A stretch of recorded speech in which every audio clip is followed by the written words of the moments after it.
Wake up. Do mine.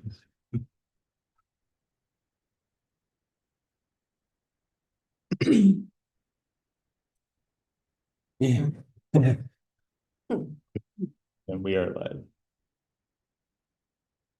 Okay, good morning. Welcome to the March 23rd meeting of the Raleigh County Commission. Let's stand for the Pledge of Allegiance. Pledge allegiance to the flag of the United States of America and to the republic for which it stands, one nation, under God, indivisible, with liberty and justice for all.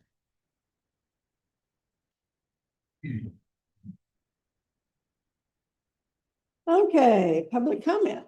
Russell? Morning, Commissioners. Russell Stuckey, Emergency Services Director, Fire Chief. As you know, we had some activity this weekend, and we got to break in our newest county counselor, and Commissioner Foki got to break him in and do a disaster declaration for us. So I'm sure that was exciting. You know. So we want to thank them for doing that. We had a lot of calls starting at 11:42 on Friday, and I'll let Doug give some more details, but our crews were stretched thin, and so we did a disaster declaration around between 5 and 6 o'clock, and asked for resources from the state and got resources, and everything looks pretty good this morning. So Good. Yeah, so first I want to thank the commissioners, but thank our volunteers. So Friday we had 8 calls, Saturday we had 7, and yesterday I think we only had 3. Not all those were grass fires. We had some medical calls and an MVA on Saturday right after they were clearing from a large grass fire up north. So again, we had in the middle of when we asked for the out of county resources, we also at the same time had another call up in Tuttle Cove area that we requested Blue Township to respond to because we had no units available. We had some broken trucks that were still getting looked at Friday. I was in the middle of one of those trucks when the call on Wildcat came out.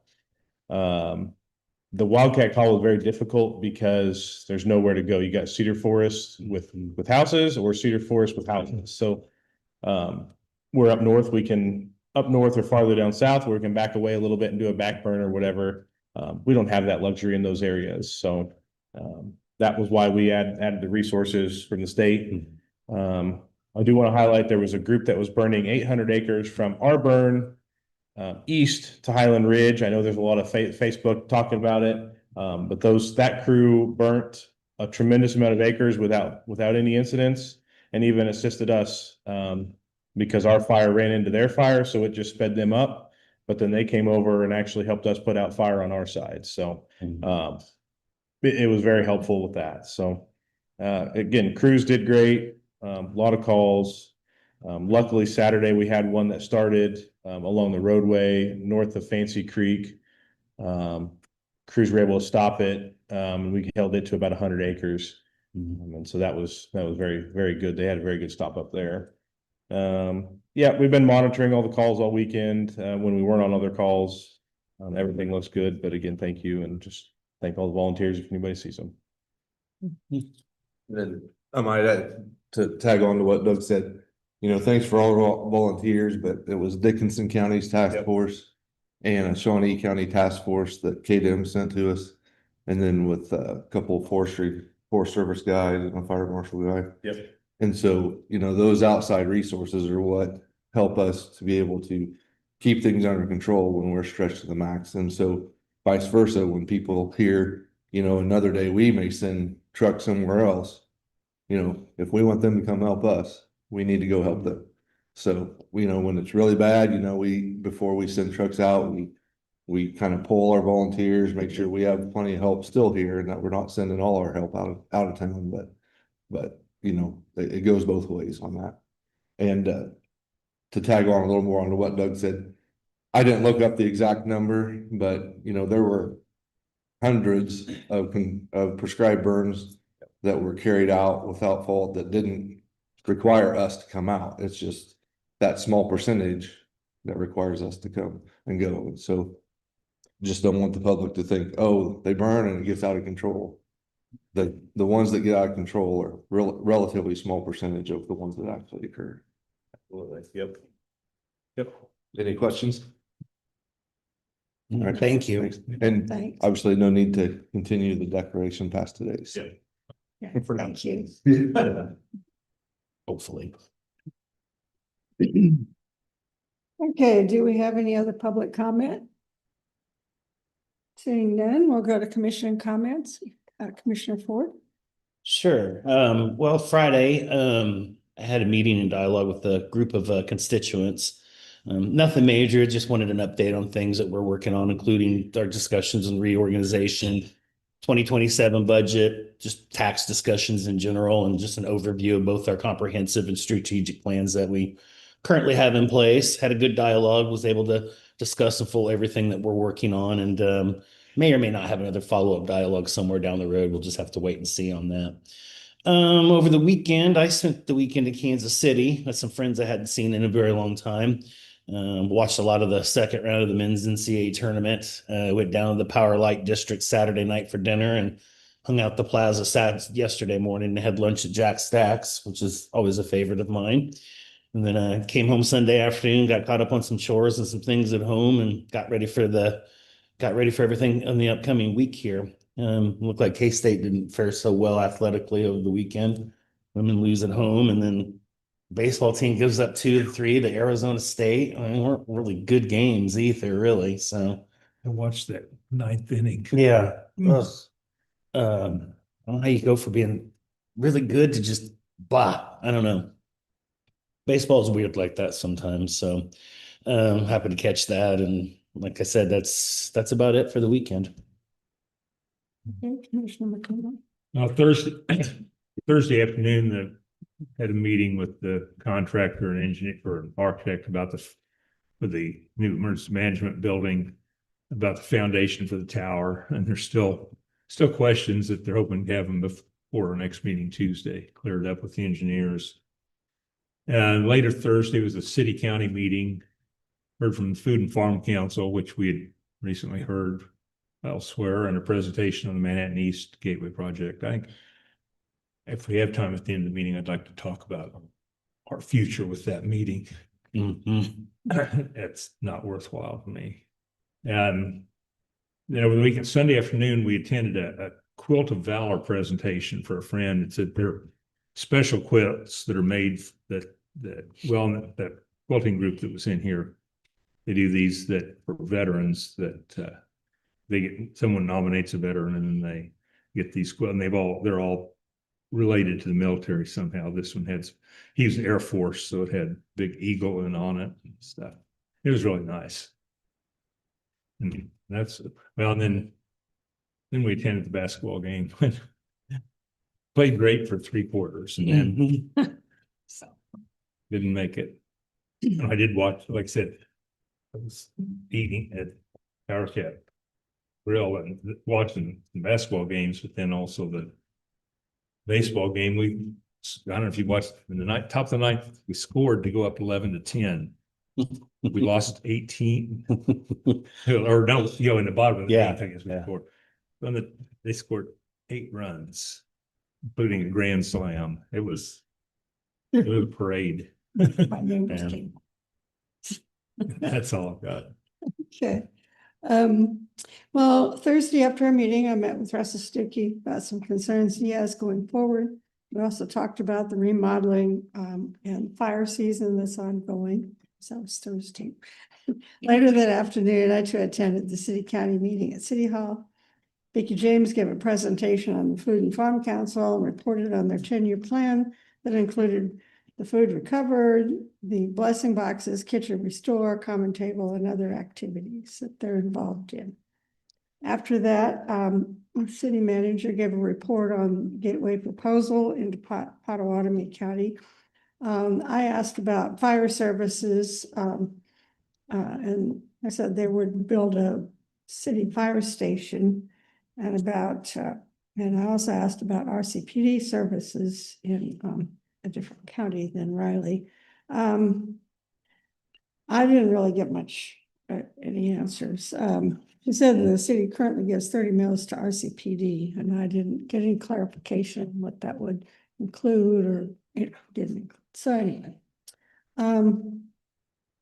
Friday, I had an appointment with my PT person to go over some concerns and strengthening exercises that I can do.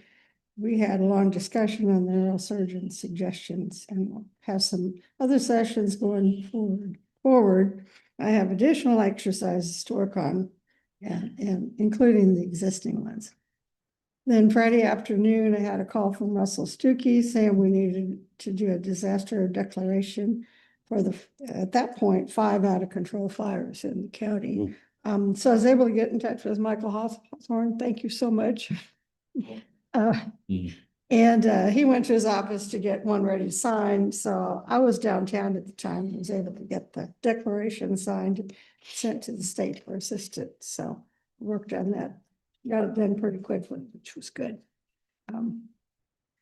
Let's see, Saturday got a lot of work done in the backyard garden and other outside areas. But Sunday, the things that I planned, it was too windy and nasty outside. I didn't get the rest of it. So Sunday I did go to church, spent time working in my office, threw out a lot of stuff. And then I reviewed the agenda and documents for today's meeting. So that's all that I have. Ready for business, commissioners? First up, I have need a motion to approve the memorandum of agreement with Flint Hills Regional Council for regional tabletop exercise. Any questions? I'd move to approve the memorandum agreement with Flint Hills Regional Council for the regional tabletop exercise. I'll second. So moved and seconded to approve the memorandum of agreement with Flint Hills Regional Council for regional tabletop exercise. All in favor? Aye. Aye. Chair, please sign.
Any motion to approve tax roll credit?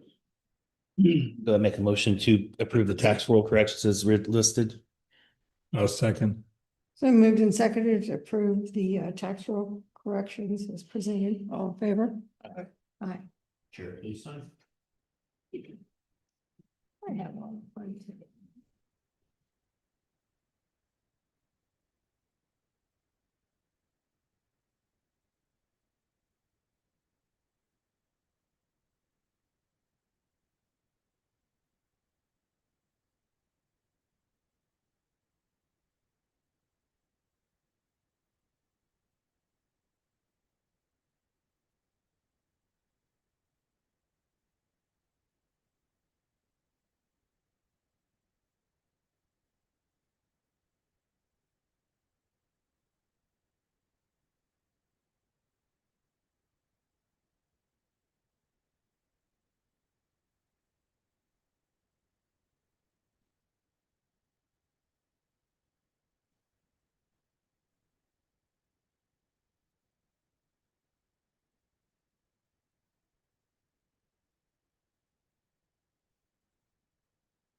Any change in the minute, commissioners?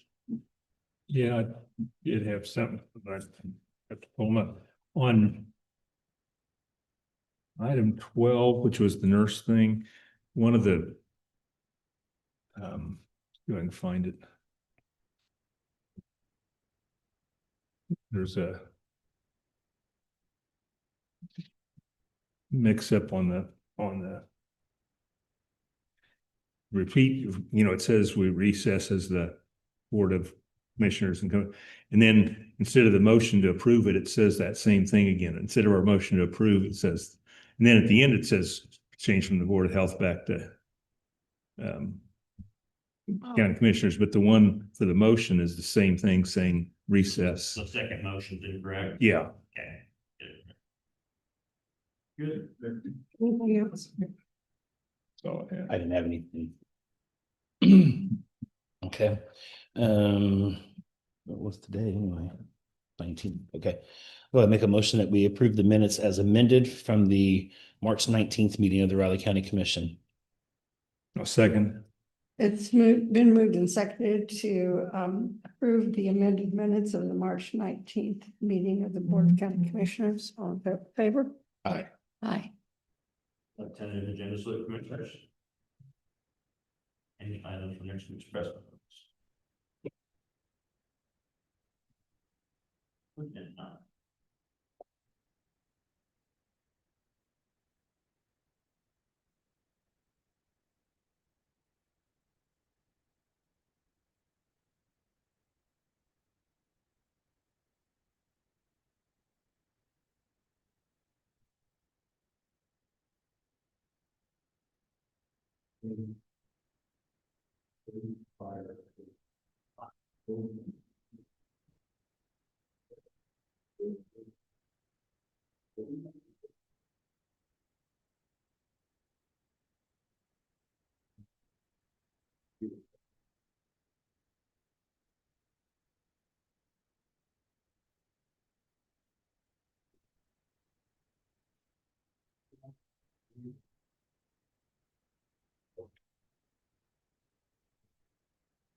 Yeah, and we should have a some questions. That's it. Yeah, they're the department about that. Seems not yet.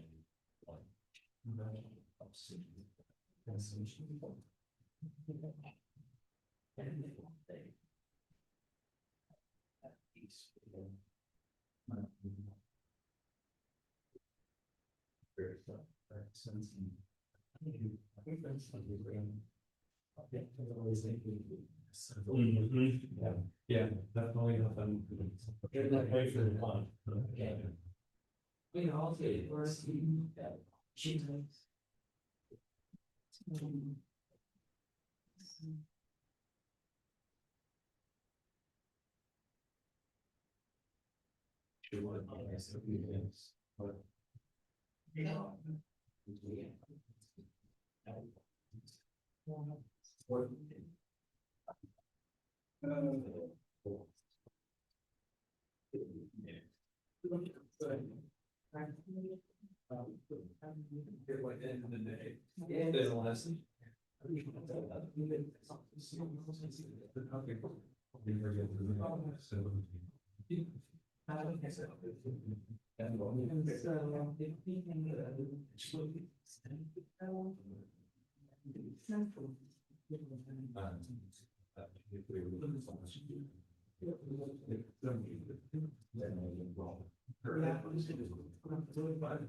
City county.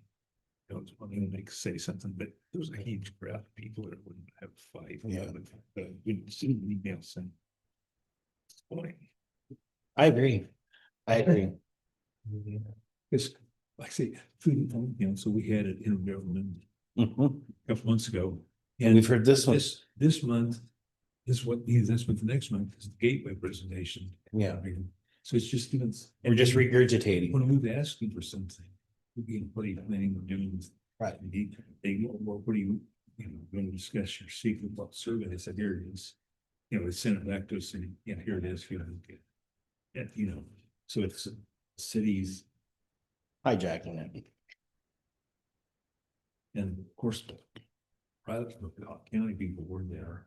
Oh, they were? Well, because they're getting. Oh, sure, yeah. But that's the only time. Well, they get frustrated because we always have them either here, at our offices or the city offices, and we never go over there. And I can kind of understand that, but But they never come here. So right. It's just, whatever purpose that was is lost.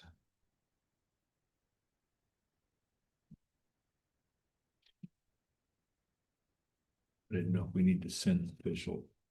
I think to, so. Like I said, rather than having, like I said, had a bunch of people there for some reason to see those things, which is fine. But I thought I'm not gonna have a public fight over this. I think I've seen that East Gateway presentation 3 times now, so. Yeah. We didn't need to see it again. Yeah.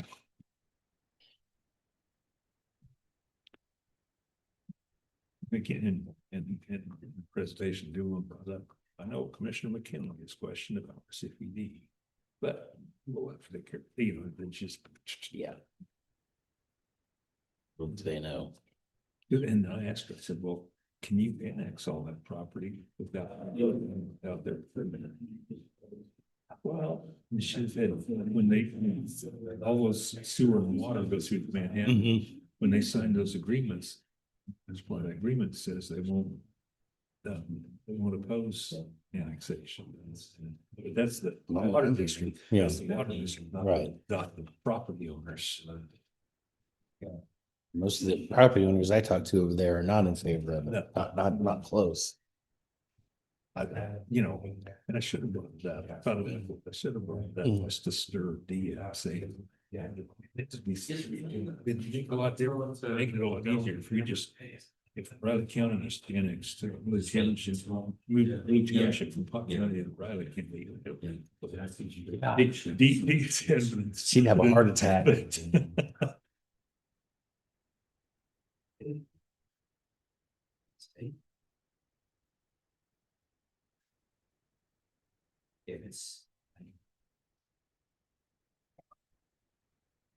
Most of that, 2 of those new commissioners, they got, them seem to be. Yeah, Terry Terry and Merle. Merle, yeah. 2 that I've Yeah. met with most. We're on the same groups. The fact that they've had local government experience some way, shape, or form really helps.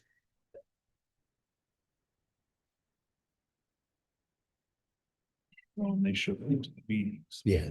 Because like there's juvenile. They should have. Yeah. We're in the added us, they weren't showing that he should have. Good. You know, That seems to be working pretty good Yeah. out there. Agree.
Ready? Okay, I'm gonna move that the county commissioners, including Chairwoman Foki, Vice Chair Ford, and Commissioner McKinley, with Jacob Hansen, County Counselor, Elizabeth Ward, Human Resources Director, and Corey Meyer, IT GIS Director, recess into executive session pursuant to the protection of security measures regarding open systems of a public body exception to the Kansas Open Meetings Act in order to discuss the efficiency of security measures, and the open meeting to resume in the commission chamber at 9:15 a.m. a second. It's been moved and seconded for the county commission to recess into executive session for the reasons previously stated under the security measures exception to the Kansas Open Meetings Act. With that favor, say aye. Aye.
All right, Commissioner Mayor Live. Okay, I'm gonna go ahead and move that the Board of County Commissioners come out of executive session. I'll second. It's been moved and seconded that the board come out of executive session. All in favor? All right. Okay. Go ahead and make a motion to move the record reflect no binding action was taken during the executive session. I'll second. So moved and seconded that the record reflect no binding action was taken during the executive session. All in favor?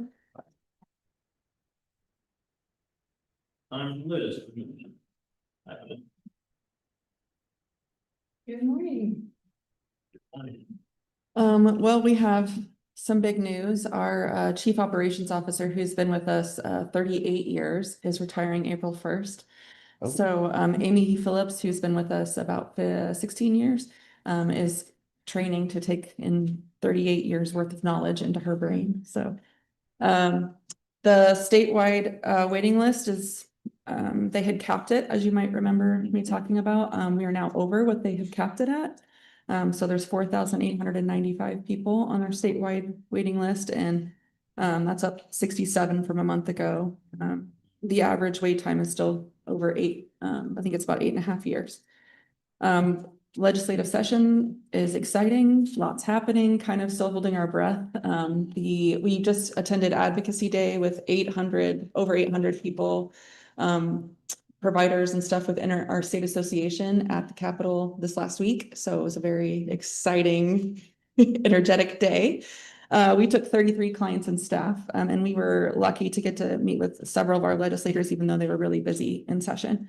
The biggest activity is really working on that capacity building. The Senate has approved a 10% rate increase and the House has approved a 3% rate increase. So now we're waiting to kind of see where we end up, but we're really working on that.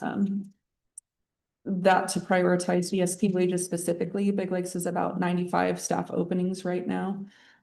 So this is a major effort to be able to raise our wages from $16 an hour to recruit and retain more staff that way we can open admissions and serve to our full capacity. A lot of our clients that are aging and their needs are changing. That's a big part of why we're doing that big improvement fundraising campaign. We just remodeled our Butternut bathroom, and we're looking to remodel our Little Kitten staff apartment. That house is specifically designed for our clients who are kind of total care needs, a lot more mobility and supports and things, and there's a person overnight. As our people are aging, they are needing more of that support. So we're remodeling the bathroom, which is going to allow us to serve 2 more people in that house. Originally served 5. We have 1 staying in the apartment right now, and then we'll remodel to add a 2nd bedroom. So we'll be up to 7 in that group home. We also are going to be using those funds to remodel some more bathrooms, add fixed fencing, do siding, all kinds of things. So we will be marketing that for the Greater Manhattan Community Foundation Match Day, and those funds will go to the big improvement campaign as well. We just went through my first audit, so everything was good there. The final report was presented to the board in February. We're finishing up the foundation audit right now. And we had our licensure review. We heard back from our assessor and had my first time doing that with a new person as well. So it was an exciting adventure. And we received our full license for another full year. So we did receive a KDOT bus. Now KDOT covers of most of the cost of that new bus. We're covering, I think our portion's about $35,000 on that new KDOT bus. So those are my updates. Do you have any questions for me? No? Yeah. No? All right, thank you. Thank you. Making notes of 9:35.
Heroes.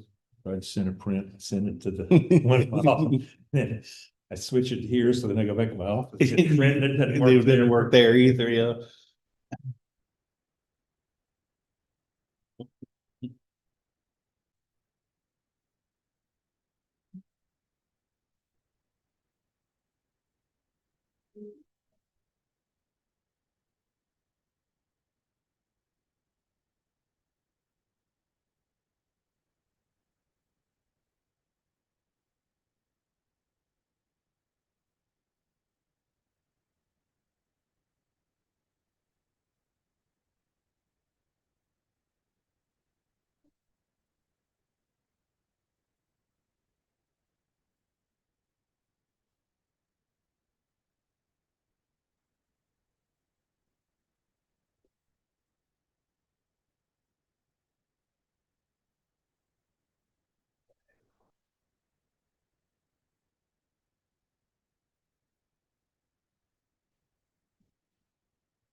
It's just, I think that's where it just lands.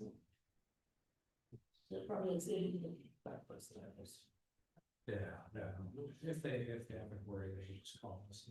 Yeah,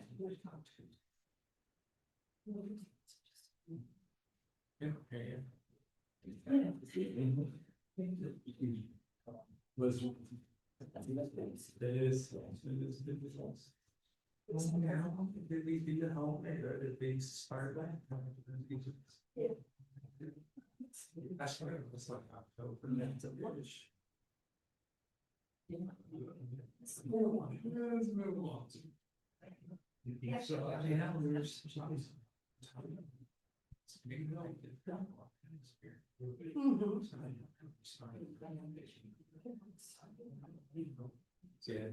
there's.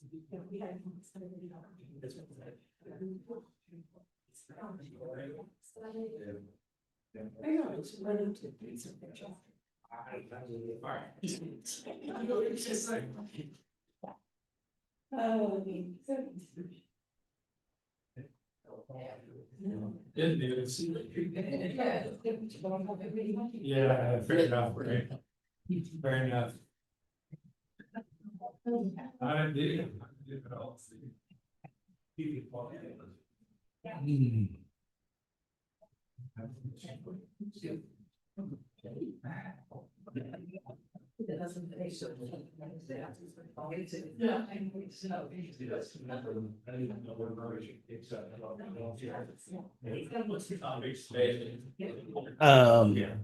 Marlette Homestead, and then update on Seco Park.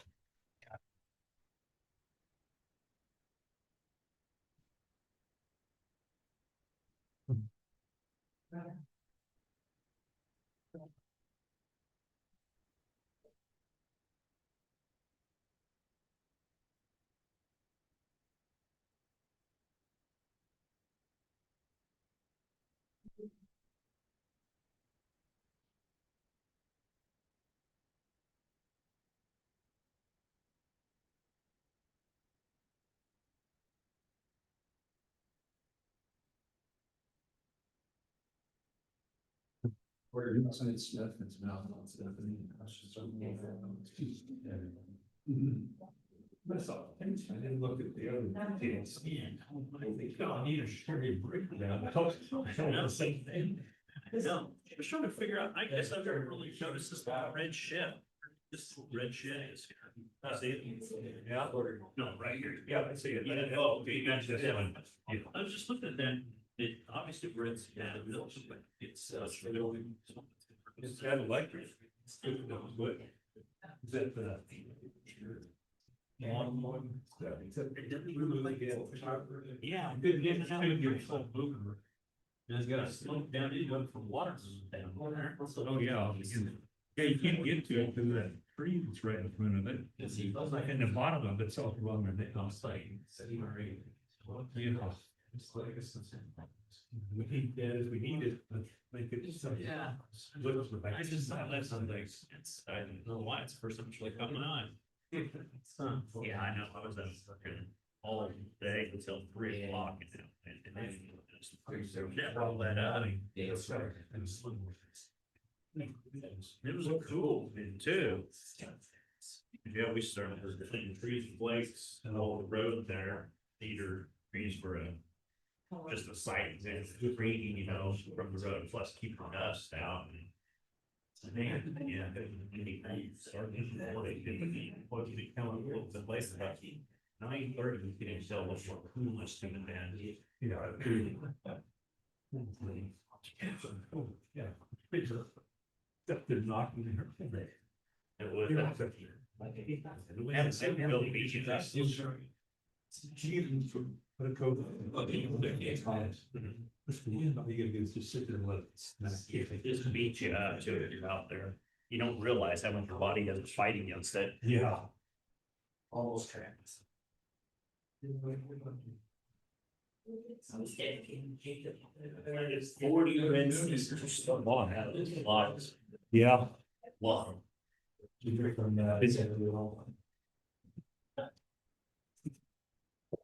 Did you get those from extension or from the? From one of our fields. Oh, They were you're free, Oh, you just. Effort to get them out. Little bit, because the ones you get from extension are just a stick. Yeah, we had some, anywhere from 2 foot to, geez, Oh. 6 foot, we got going.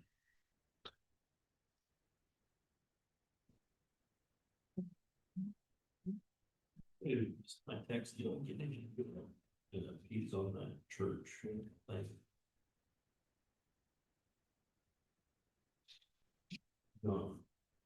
Yeah, okay, did he? Okay, thank you.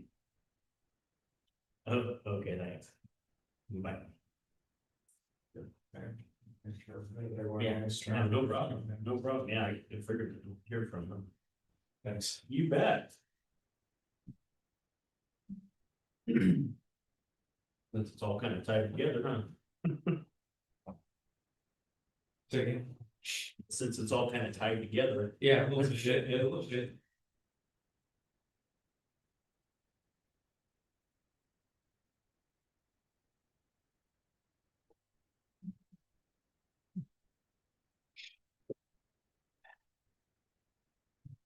Looks like it's fairly windy today, I saw the trees moving. Oh, yeah. Yeah. Well, it's supposed to get up to like 55 though.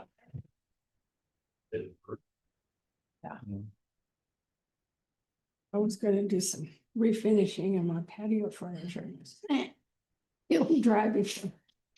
It's Like, dog. Yeah. Bundle up. Yeah, no, I was like, no.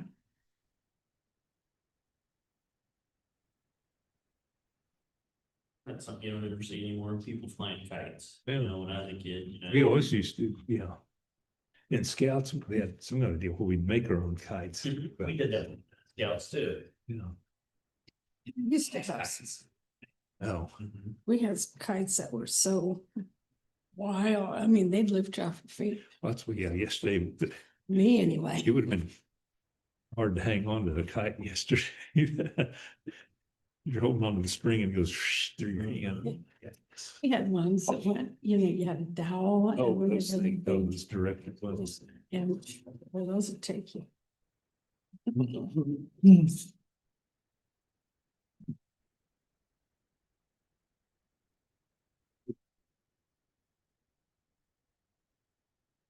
Okay, are you ready? You ready, Megan? Good morning, Commissioners.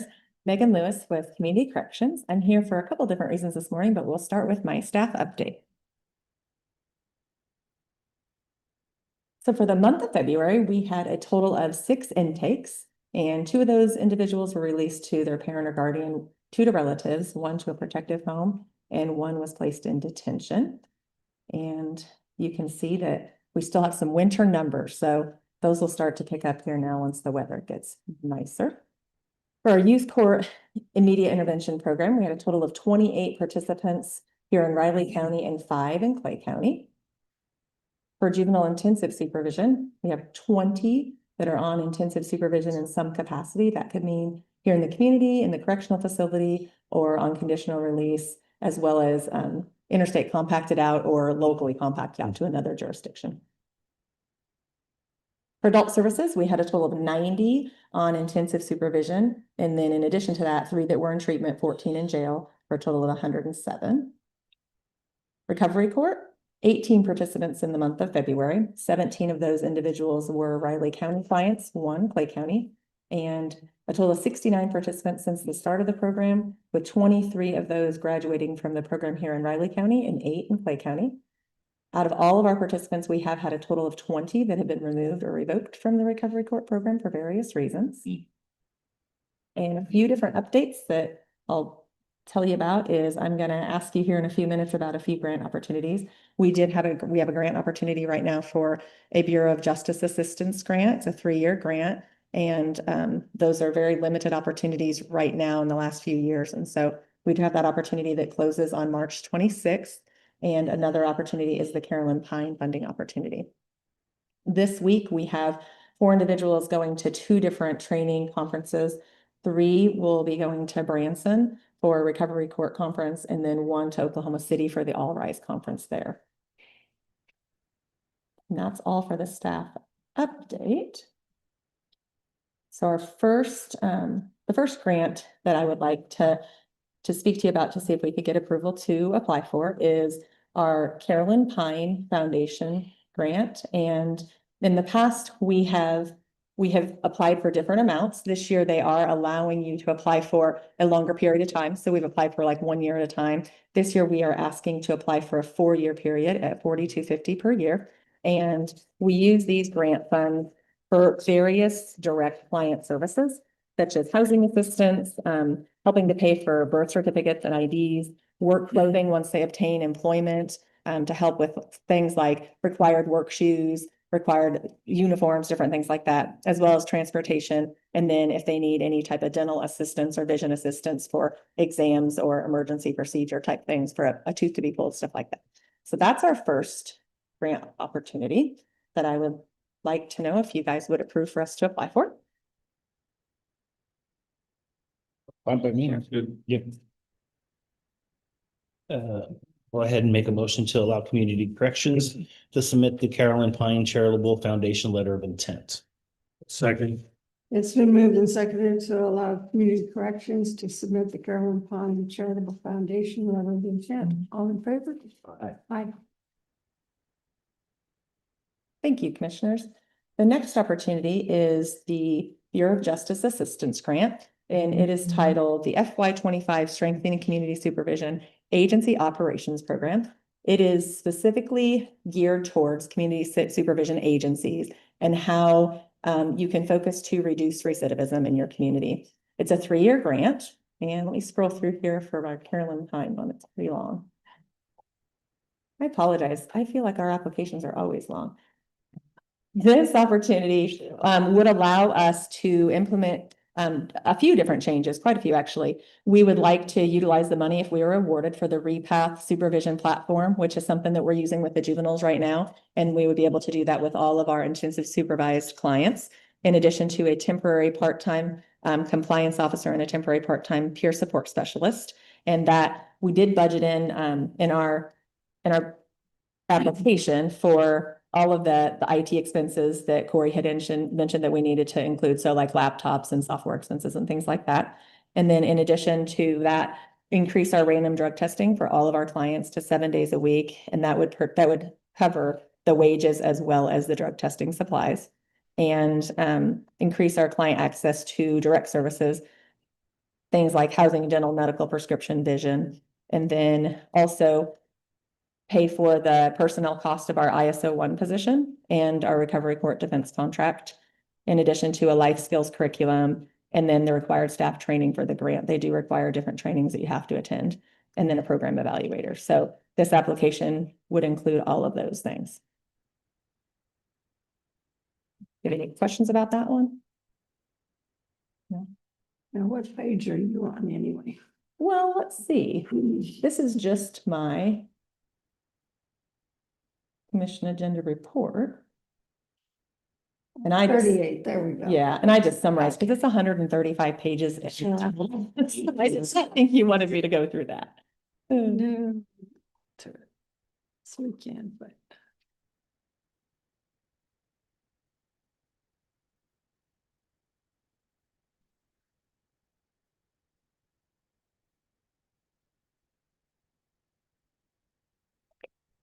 No, okay.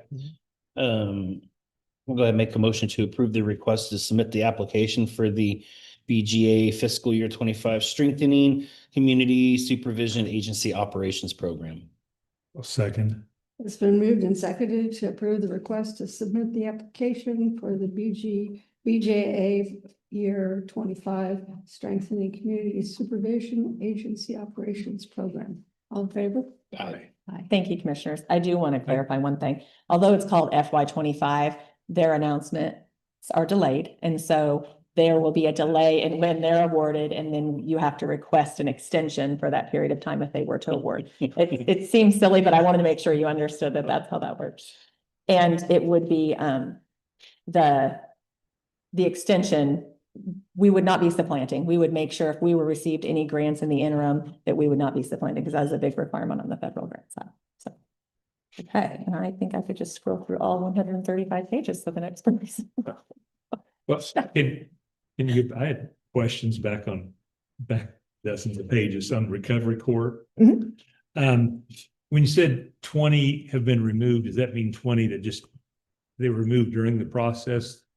So they Or very well failed? could, not necessarily. So you can be in the recovery court program and you can be in a stage where Manhattan or Riley County isn't the best place for you. So you put in a request to transfer to a different entity or district. So then they stop participating in the recovery court program here and they transfer out. So that could be a reason that they've left, or various other reasons. They've reached what they call maximum benefits from the program and they're no longer making any strides. Or they could have been revoked or sent to prison or got new charges, things like that. So it's a variety of different reasons. And is there, but between two of them, there's 31 that have graduated. Do you see any of them back?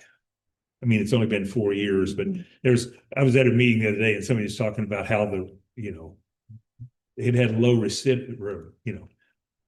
a low repeat from the people that have gone through this. It does have a low recidivism rate. However, we have seen some individuals come back. So we've seen it both ways. However, when you compare it to the national average of just being on community supervision, recovery court is more successful with outcomes. So overall. And that's what this person was, I can't remember now which county, where they were from, but talking about that it has helped, the recidivism, I can't remember that. I know, I couldn't come up with that word in my head, that it has, it is successful. Absolutely. And we have definitely seen that with these individuals, ones that would have been presumptive prison, for example, that have been successful and not picked up charges since they've completed the program. Yeah. So to me, that's a win. Okay. So, okay, let me get through here. So thank you very much.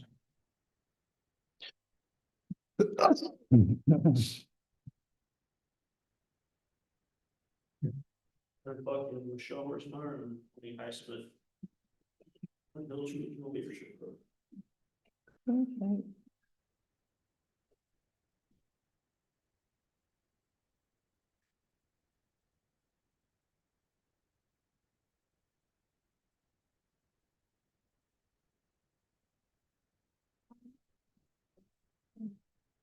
On the Striker Tower pot, David Adams got an updated quote because he had to do a best guess estimate because Striker got hacked. So he wasn't doing anything. No, and so on Friday, he gave me an updated number. And so I highlighted it, and so I updated the total on here as well for you guys. Did you see the number over here? Yeah. Public Works, 2 million. Oh my gosh.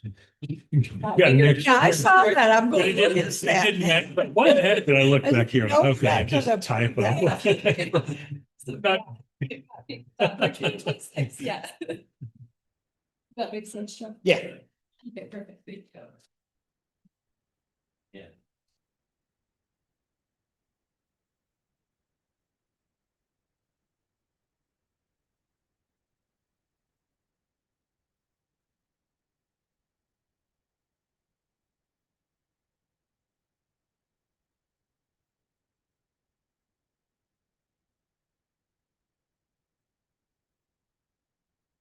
Two meets Jamaica.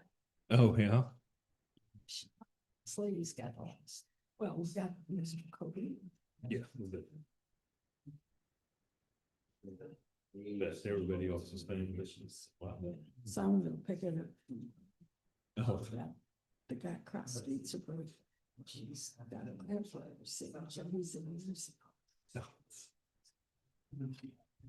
So that's been quite a process. I'd have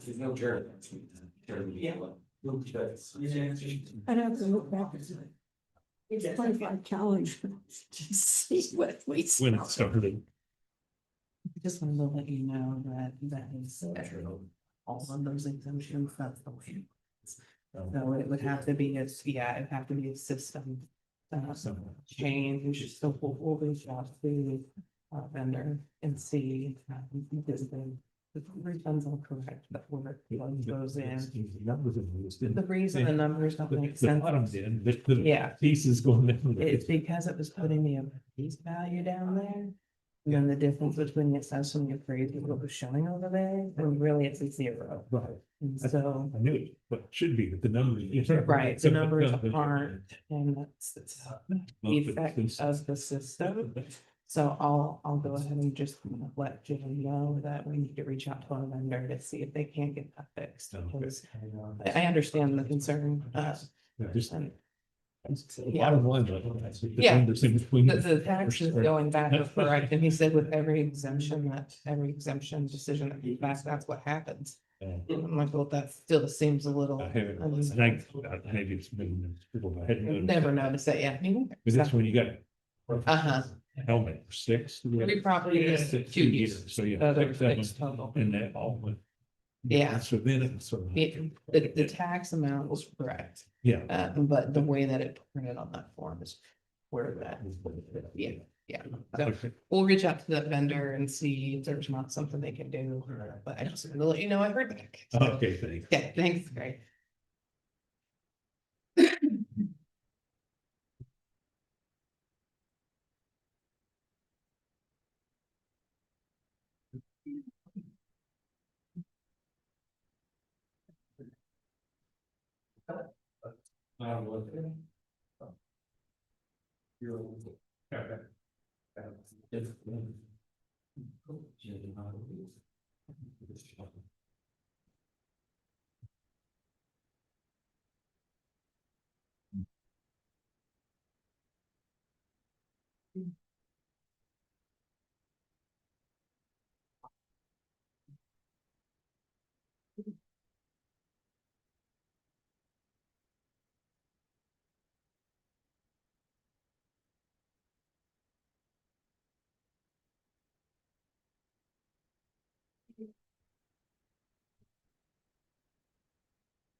Thank you.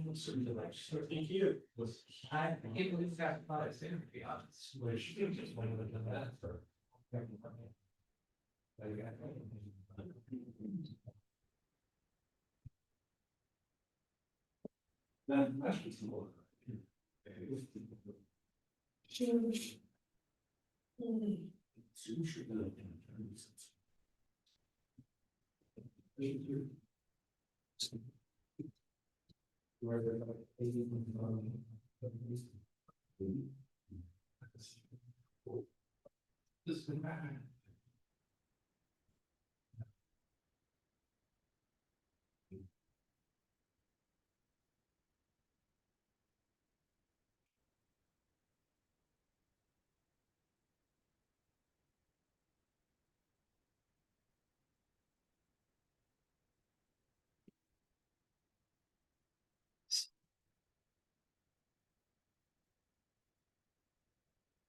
You hear about that plane accident in LaGuardia?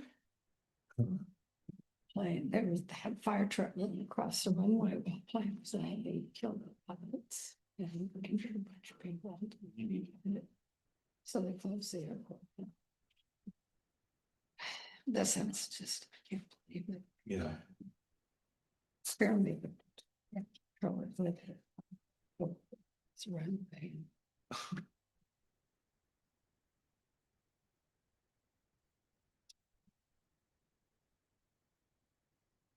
So busy anyway. Well, airplane traffic's already a mess in the place right now. See, I'm thinking of going to see my daughter in July. I hope they get something straightened out. We've got good straight by then. Yeah. I don't know. We gotta loosen up some money for the airports.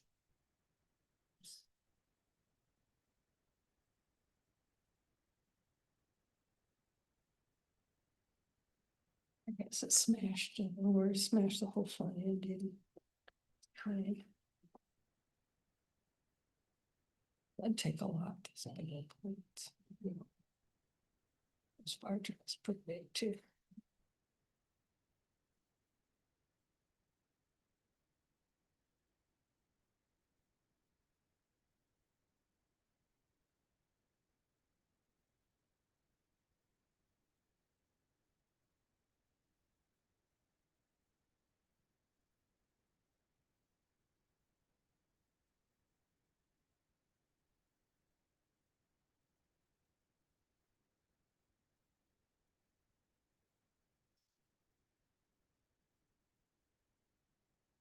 It's a crazy picture.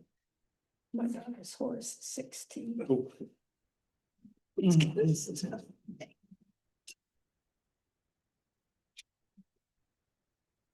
So what happens when you don't have kids?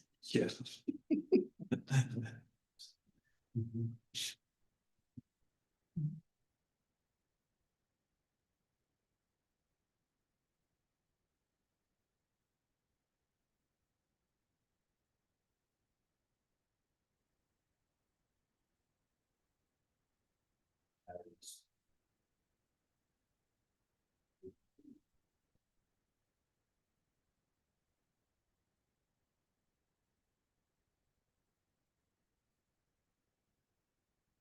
Yeah.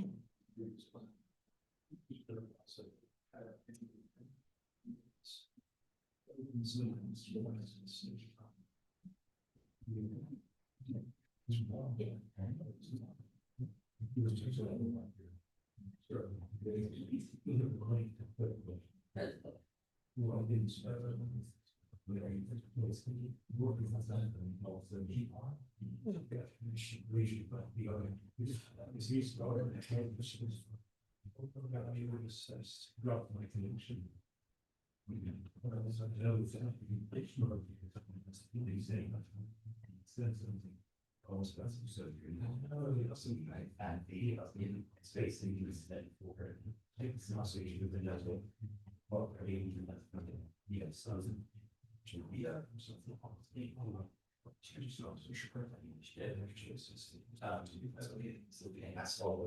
Email to break down the numbers and it's that's what we start. Cool.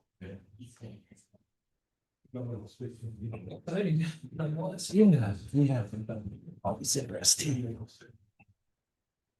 No.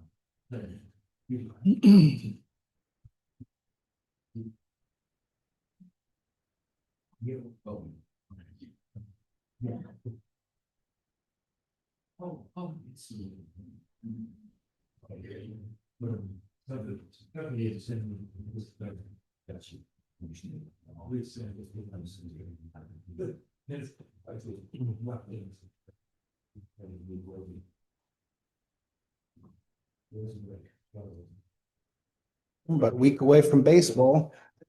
Yeah, I know. We'll see what they got this year. I think they're not gonna be short on hitting. I think pitching is gonna be a kind of a struggle. Need to get there. I enjoy it when I go. Just haven't gone in so long.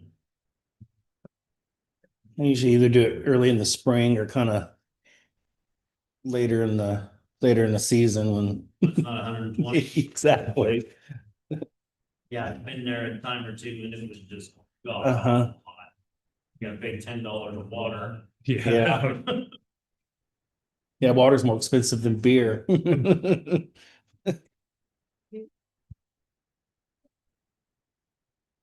Well, there's water in beer. So I'm killing two birds, one stone, you know?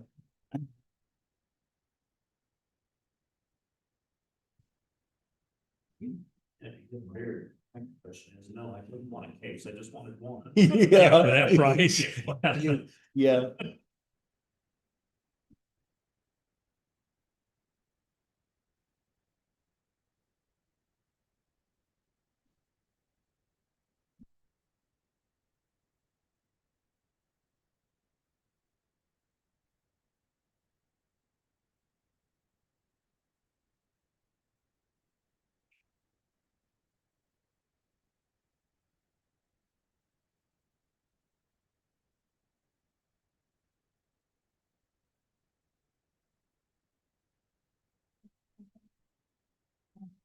Okay.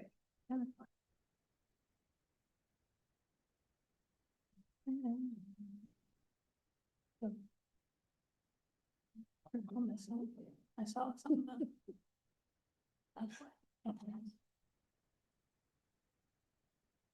The schedule. Anyway. There you go. Oops. There you go. Okay. Okay, are you ready? I think so. Good morning. I'm reading this on behalf of Vivian Leva, who could not join us this morning. Okay, This is a memorandum concerning the Flint Hills Regional Leadership Program. Riley County is one of the program partners for the Flint Hills Regional Leadership Program and typically sponsors 2 participants each year. The program runs annually from September through February and brings together emerging leaders from across the region. Since 2012, Riley County has supported 12 employees through the program. This continued investment reflects the county's commitment to developing strong, informed leaders who can serve both the organization and the broader Flint Hills region. Throughout the program, participants engage in hands-on learning experiences, including regional tours and interactive sessions focused on key topics such as teamwork, communication, advocacy, entrepreneurship, and civic and political literacy. Myself, Melanie Highsmith, and my good friend Michelle Horstmeyer were Riley County's most recent participants. We're here today to share our experiences with the program and highlight how it has influenced our professional growth and our work with the county. For the class of 2026-27, this year's application period will be from May 15th to July 15th. Riley County typically asks interested employees to submit an interest form to HR with permission from their supervisor and department head. If approved by an internal selection committee, the employee then submits an application to the program with the understanding that Riley County will cover the full tuition cost of $600 if they are accepted into the program. Vivian Leva currently serves as Riley County's representative on the Flint Hills Regional Leadership Program Board of Trustees. She was appointed by the commissioners in 2022, and her service will end this month. Involvement helps ensure that the county remains engaged in regional leadership development efforts. The FHRLP Board of Trustees meets quarterly, and the county representative is involved in planning the schedule for the Manhattan-Riley County class visit and presentations. While prior participation in the program is beneficial for board members, it is not required. And a list of the past participants currently employed at Riley County include Kirsten Cragg, Josh Gehring, Catherine Hensler, us, Melanie Highsmith and Michelle Horstmeyer, Robert Isaac, Tandy Lentz, Evan McMillan, Don Munger, Steve Shirley, and Amanda Webb. And then you guys should have gotten Vivian had posted the schedule for our class, although Fort Riley, due to the shutdown, was postponed and it was last Thursday. So we did that in one day last Thursday. So it is all finished. But good morning, commissioners. My name is Michelle Forsmeyer. I'm the Riley County Public Health Emergency Preparedness Coordinator and the Wildcat Region Coordinator. Thank you for the opportunity to share my experience in the Flint Hills Regional Leadership Program. I truly appreciate the county's support in allowing me to participate. Opportunities like this not only help me grow professionally, but also strengthen the work we do here in Riley County and across the region. I'd like to briefly touch on 3 things this morning: what I took away from the program, what our class is accomplishing through our capstone project, and how this experience has shaped my perspective moving forward. One of the biggest takeaways for me was realizing just how interconnected our counties are. Many of the challenges we face, whether it's workforce development, infrastructure, economic growth, or community engagement, don't stop at county lines. They are shared challenges and they require shared solutions. Through the program, I had the opportunity to connect with leaders from neighboring counties, and it reinforced how much overlap there is in both our challenges and our opportunities. While each of us serves our own jurisdiction, long-term success really depends on thinking regionally and aligning our efforts where it makes sense. Another strong theme of the program was leadership and advocacy. Leadership is not a title, it's about engagement. It is about being informed, showing up, and being willing to support initiatives that strengthen not just our own community, but the broader region as well. Given how much people live, work, and move between the counties in our area, it is important that we support initiatives that strengthen the region as a whole. The program encouraged us to think strategically, identify development gaps, and consider long-term impacts. That perspective has already influenced how I approach partnerships and planning in my role. As a part of the program, our class is completing a capstone project focused on youth engagement and community development. We selected the construction of 2 new batting cages in St. George to support youth athletics. The project is scheduled for completion this spring. We actually have a tentative date for putting up those batting cages on April 11th. 11th, yeah. So hopefully that goes well and it doesn't rain on us.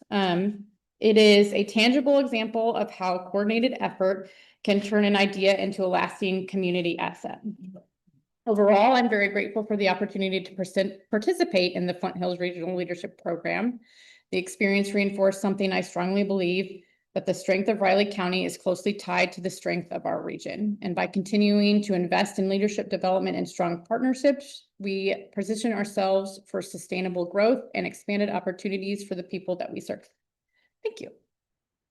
I have a very small addition. Hello. I'm Melanie Highsmith, the Curator of Education and Design at the Riley County Historical Museum. Thank you for your support of the museum. As I listed the names of past participants in this program, our director and 2 of our 3 curators are all graduates, so we're longtime supporters of the program ourselves. But on the Flint Hills Regional Leadership Program, from family farms to small businesses to industry-leading companies, our group got to see the range of people who call the region home. There's a call to maintain the Kansas charm that defines the region while improving residents' quality of life. This program, as Michelle said, encourages attendees to be advocates for themselves, but it also encourages them to identify the needs of others in the community. When we put people first, anything is possible, as they are our greatest asset. Investing in the talented workforce of the Flint Hills encourages people to stay and foster a deep appreciation of the region for generations to come. Thank you for allowing us to be part of this splendid program, and if you have any questions, we're happy to answer them. One question yet, and I don't know how, because Vivian's our representative. Do we find volunteers or how do we find someone, the next person?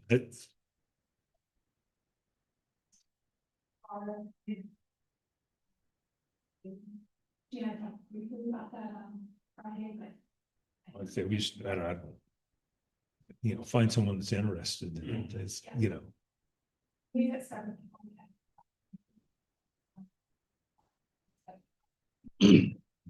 that's, that's something that needs to be done. I mean, it's not urgent, but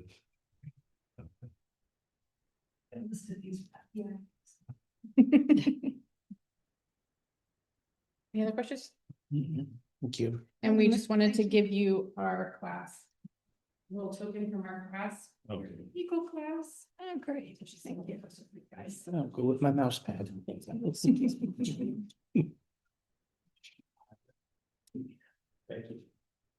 you.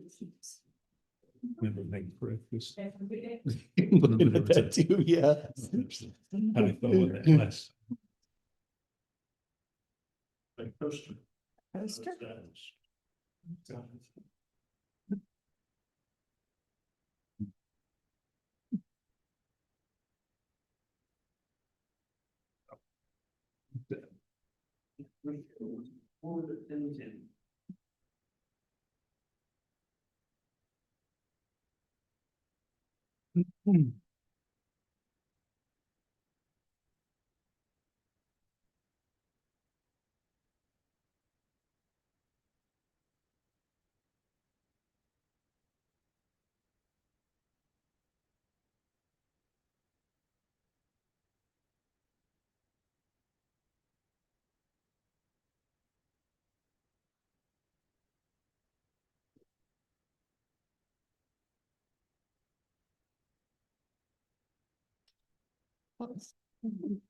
There you go. Okay, good morning, Commissioners. Elizabeth Ward, Human Resources Director. And I am here today along with Corey and a little bit, I talked with Jacob via email, asking for direction on how you would like to handle the Public Information Officer, the PIO position. So, there's some background there on what the position does. I think you're all pretty well versed, at least on the outside of what it does. One of the points I wanted to make sure that you are aware of is that the position description was created in 2020, and it was really created before we ever had a PIO. And if I'm remembering right, it was, our clerk's office, obviously, we had some input from external, we had EM and EMS's input, because at that point, we were dealing with COVID, well, in the health department at that point too. So we had kind of a collaborative input with the idea of what we needed at that point, but also trying to look forward. So we may want to make sure it meets your current expectations. It's evolved quite a bit with Vivian really fleshing that out. So what we're seeing that we think maybe needs some immediate direction is that there's a couple day-to-day operational things that the PIO does. So what we're asking for is, I guess, basically, do you want to fill the position now or wait? If you want to wait, and even in the meantime while filling, do you have direction on who might do those day-to-day jobs, just to make sure it's the department that you're wanting to have do that? And then I think I had a third one. And then we did have a request from the city of Manhattan to create an MOU, which Corey and I briefly talked about, have not read, but might be a good idea to work on, considering that we have a one-person job and like one single point of failure if that person is not available, whether planned or unplanned. I put some ideas there in the possible motions of potential places to put, I can bring it up, potential places to put some of the day-to-day. And the counselor and IT are supportive, but it's not the only way that you might want to do it. Just some ideas of those day-to-day things.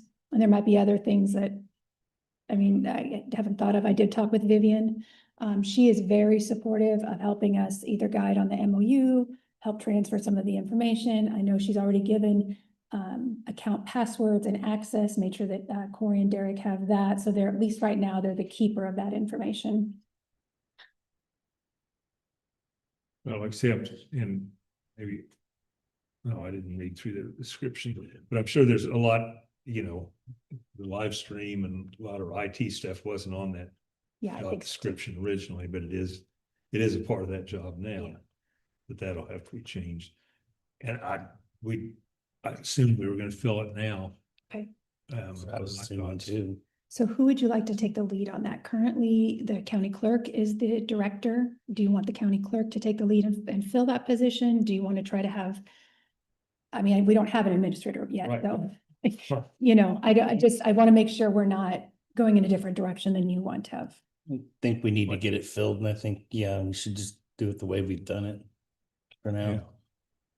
Cause Yeah. it's through this year, it's still gonna be. Yeah. Yeah, Yeah, and Rich isn't adverse to that, but we didn't know whether to. Just want to be sure. yeah. Yeah, Mhm. no, that was, and like I say, the piece, as far as juggling the pieces, whatever it take, you know. Okay.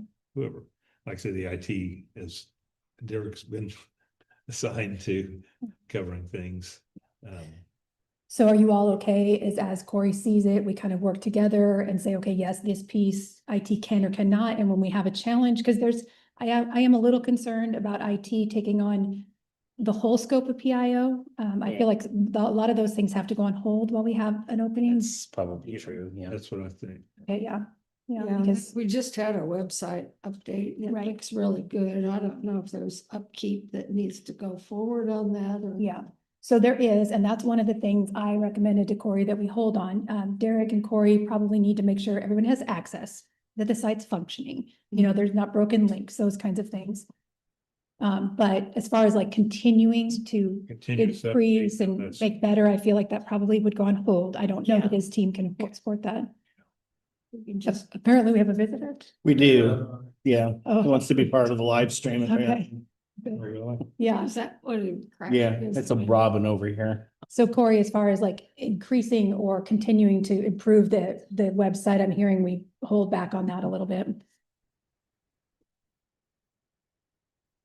Yes, I would agree on that particular part of it. Once the website got updated, then Vivian went through and scheduled training classes with the web team so that they could make sure that they were reviewing all the changes, doing their updates, and then some training. I'd put that on pause, right? I would say we would pause that. I don't know Yeah. what the schedule is exactly, but we would just pause or delay that until we have a new PIO, and then they could continue with those training pieces going forward.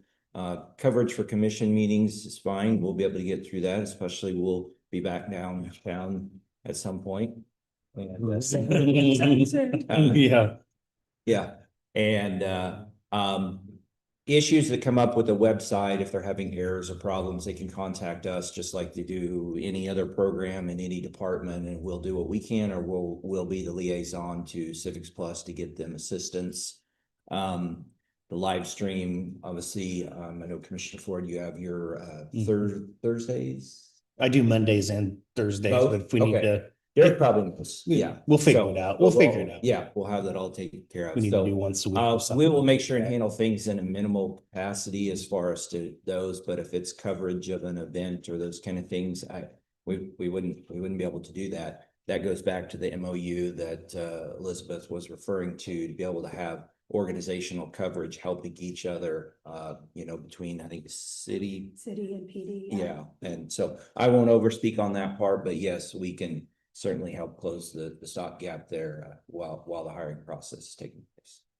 And I guess one other piece, and I'm sorry, Russell, to put you on the spot. Russell and I did not talk about this previously, but one of the things that came to mind, and then more so when I was talking to Corey this morning, probably our most trained, other than the PIO, the most trained people are going to be in EM, potentially in EMS. And so if we have a disaster, if we have an emergency communication, we don't have the MOU in place. I don't know if you are supportive of me talking with them about coverage with that. I'm not saying that we want to bring somebody off of an emergency to communicate, but I think they're probably the best verse to help me figure out where that duty might land. It's kind of how we were doing it beforehand. Yeah, yeah. And that was under the very worst of extremes at that point in time. Yeah, So, yeah, and I don't hope that. hopefully it won't be forever. I'm figuring it'll take a month, 6 weeks, maybe. It'll take 6 weeks by the time you advertise it. Yeah. A week or two, and then. Yeah. An You interview. get interviews, and they gotta give 2 Right, weeks. so- Yeah, it's a minimum 5 to 6 weeks. I meant to get the process going. So So we can start right you know. now. Yeah, we can start right away, as long as you, We just need direction. Yeah. That's, thumbs up, thumbs down, can you help me figure that out? Oh, he's listening. 8-year-old does too, like, I'm not sure, okay. Yeah, I'm not saying you need to take it over, but maybe advise to figure out what we can do in a situation. If you're okay with that. Right. So I just want to be sure I have it correct. The board agreed by consensus for the county clerk to proceed with filling the PIO position for one. And the board agreed by consensus, everything she had up here, IT, point of contact, digital, live stream, broadcast, commission meeting, county counselor, Cora, and core request and emergency management, EOC communications. Just want to be sure we have, doing what the board wants to do. And also, like you'd said, to put an MOU with, Work surprised we separately. don't have one with. We had one with RCPD. Well, we didn't, because for one thing, in 2020, we were using the cities. Yes, But we didn't ever have anything formally written. We just made it work. yeah, so right now, Administration, just But yeah, it probably wouldn't hurt to have that okay, we'll place. too. start working on that as well, yeah. at least all, I think, Vivian to assist us with the interview process, so. Yeah, she's very knowledgeable about those in the community. As I- Yeah. I'd talk about that. I'd talk to her You've been about working that on it too. already. So if you agree with all of that, I will bring the gold sheet, the PAF for you to sign at the next meeting, but I won't do another car as you've already agreed to fill if that's. All right. Okay, I appreciate it. Thank you. Next, yeah, Jake. 30 seconds or less.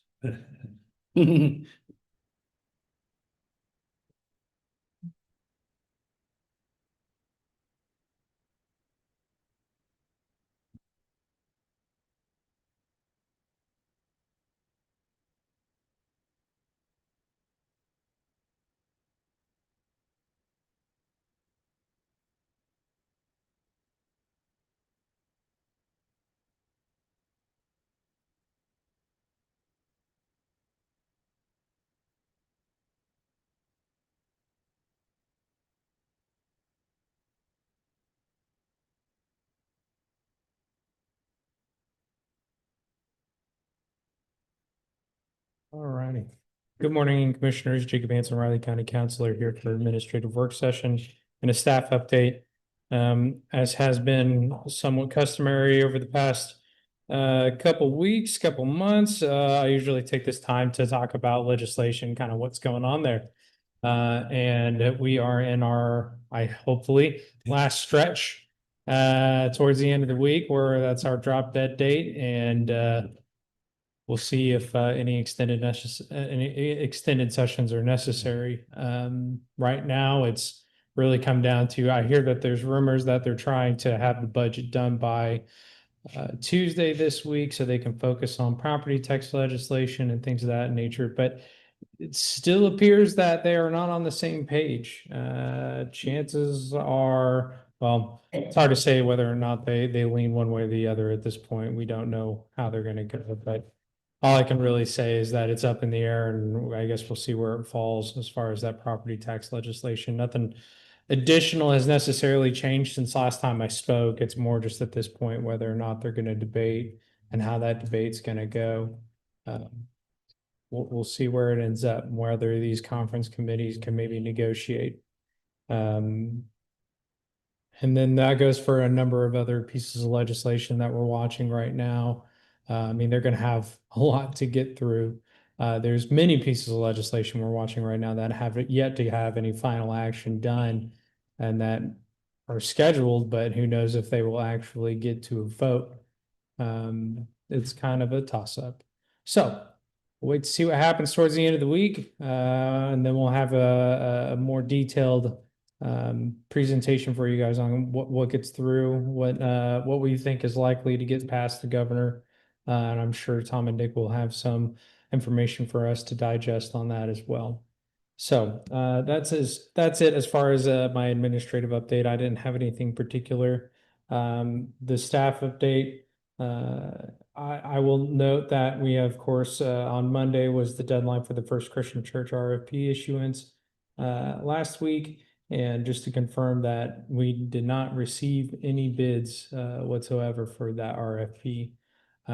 So where that leaves us, we can have a discussion at another time, but no bids were submitted, so there's nothing necessarily for the board to consider as it relates to the First Christian Church. I will say we're still waiting to hear if that matter is actually going to be taken up into the Kansas Supreme Court. As you may be aware, that the Kansas Historical Society has decided to appeal to the Supreme Court more for their own benefit as it relates to their regulations and whether or not they actually have regulations in place, rulemaking in place. So it's probably imperative for them to try to get a win there in the Kansas Supreme Court. Our position is really neutral as far as how they take that. Aside from that, I continue to hopefully help our folks here as we encounter these county reorganization issues, working with Rich's office and everybody else in order to accomplish that as the board sees fit. And we're handling it day by day as that goes. Any specific questions I can answer for you all? Okay. All right. Thank you.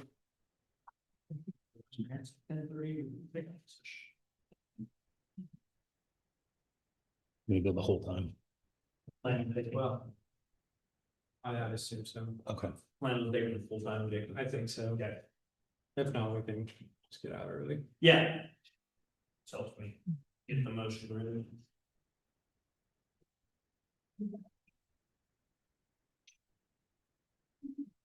I want to make sure that when I did this, because give me this back on. That's what happens when you do these things at 8 o'clock at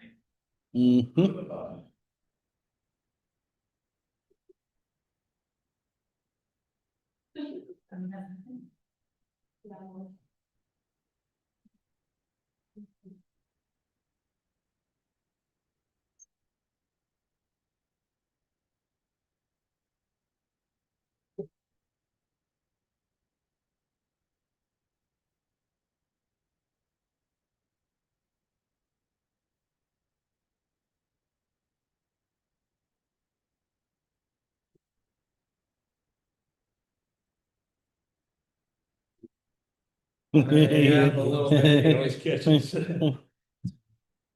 been a while since we had a couple sessions that are a little different. Yeah.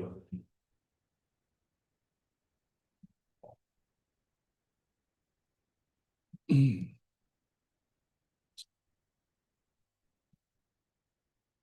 there two? Yeah.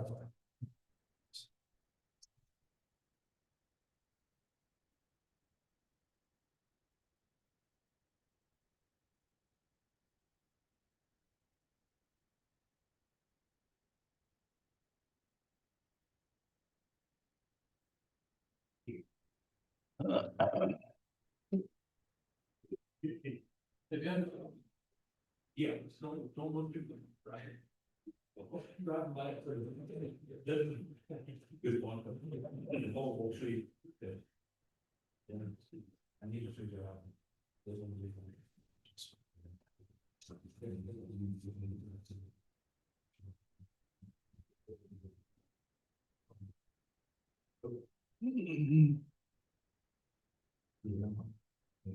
Yeah, so.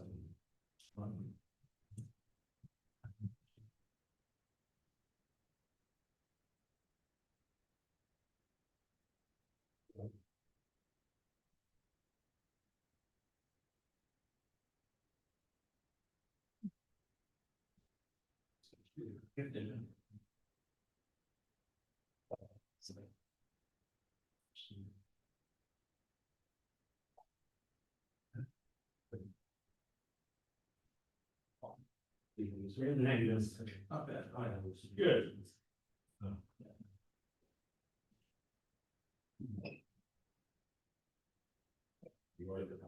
They recommend each and every country.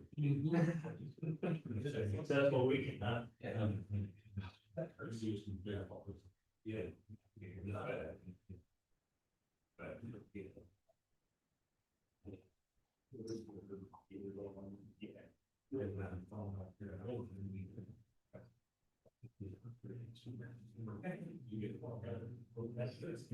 Okay.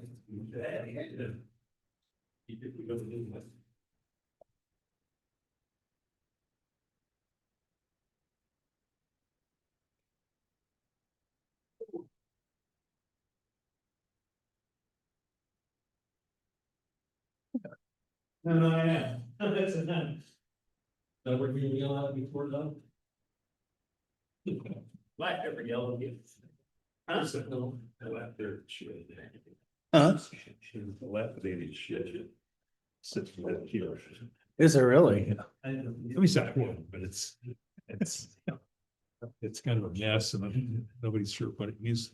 I don't even know who that before. Huh? Of course, I've never walked down this trail with you. Right, so, yeah, like when I was standing there talking to Richard, says, you see this? And he said, he's not, John said, he's not sure, but it's, he said there was some snow blowers in here. He said, just don't. Oh, okay. Problem solved. That's the easiest solution I've heard in a while. Let's Get it there. Drive my 30 miles an All hour. done. Look bad. And I looked at the condition, I was like, what's that there? No, there's not traffic in it frequently. The mysterious shed.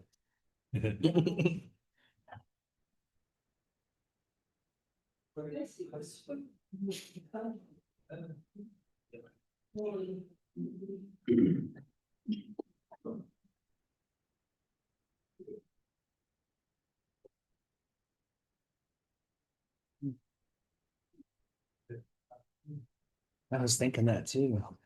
Thinking.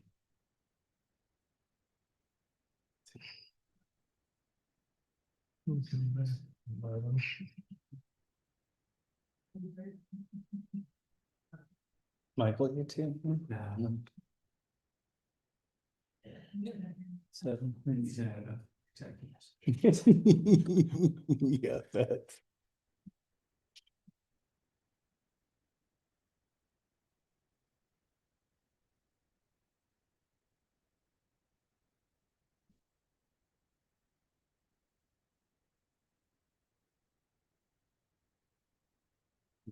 Okay.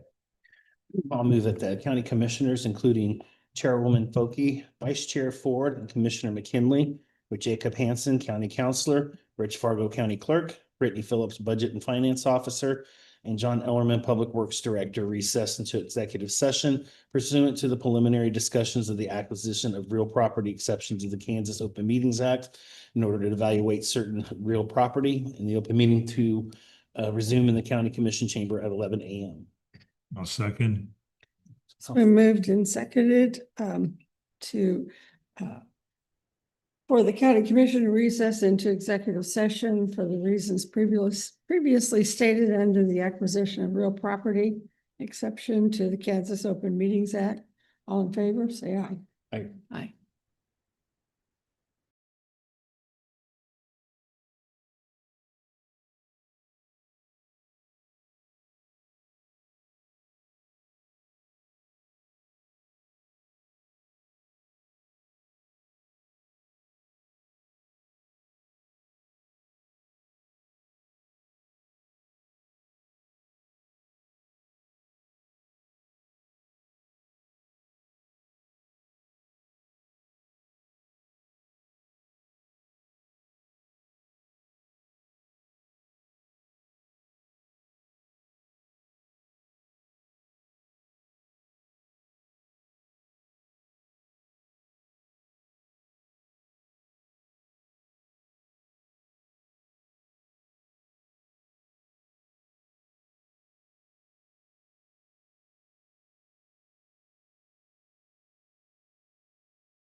We are live.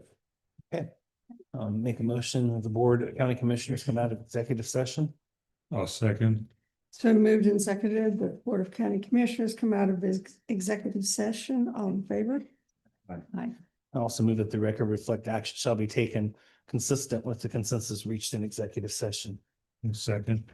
So moved and seconded that the record reflect action shall be taken consistent with the consensus reached in executive session. All in favor? Okay.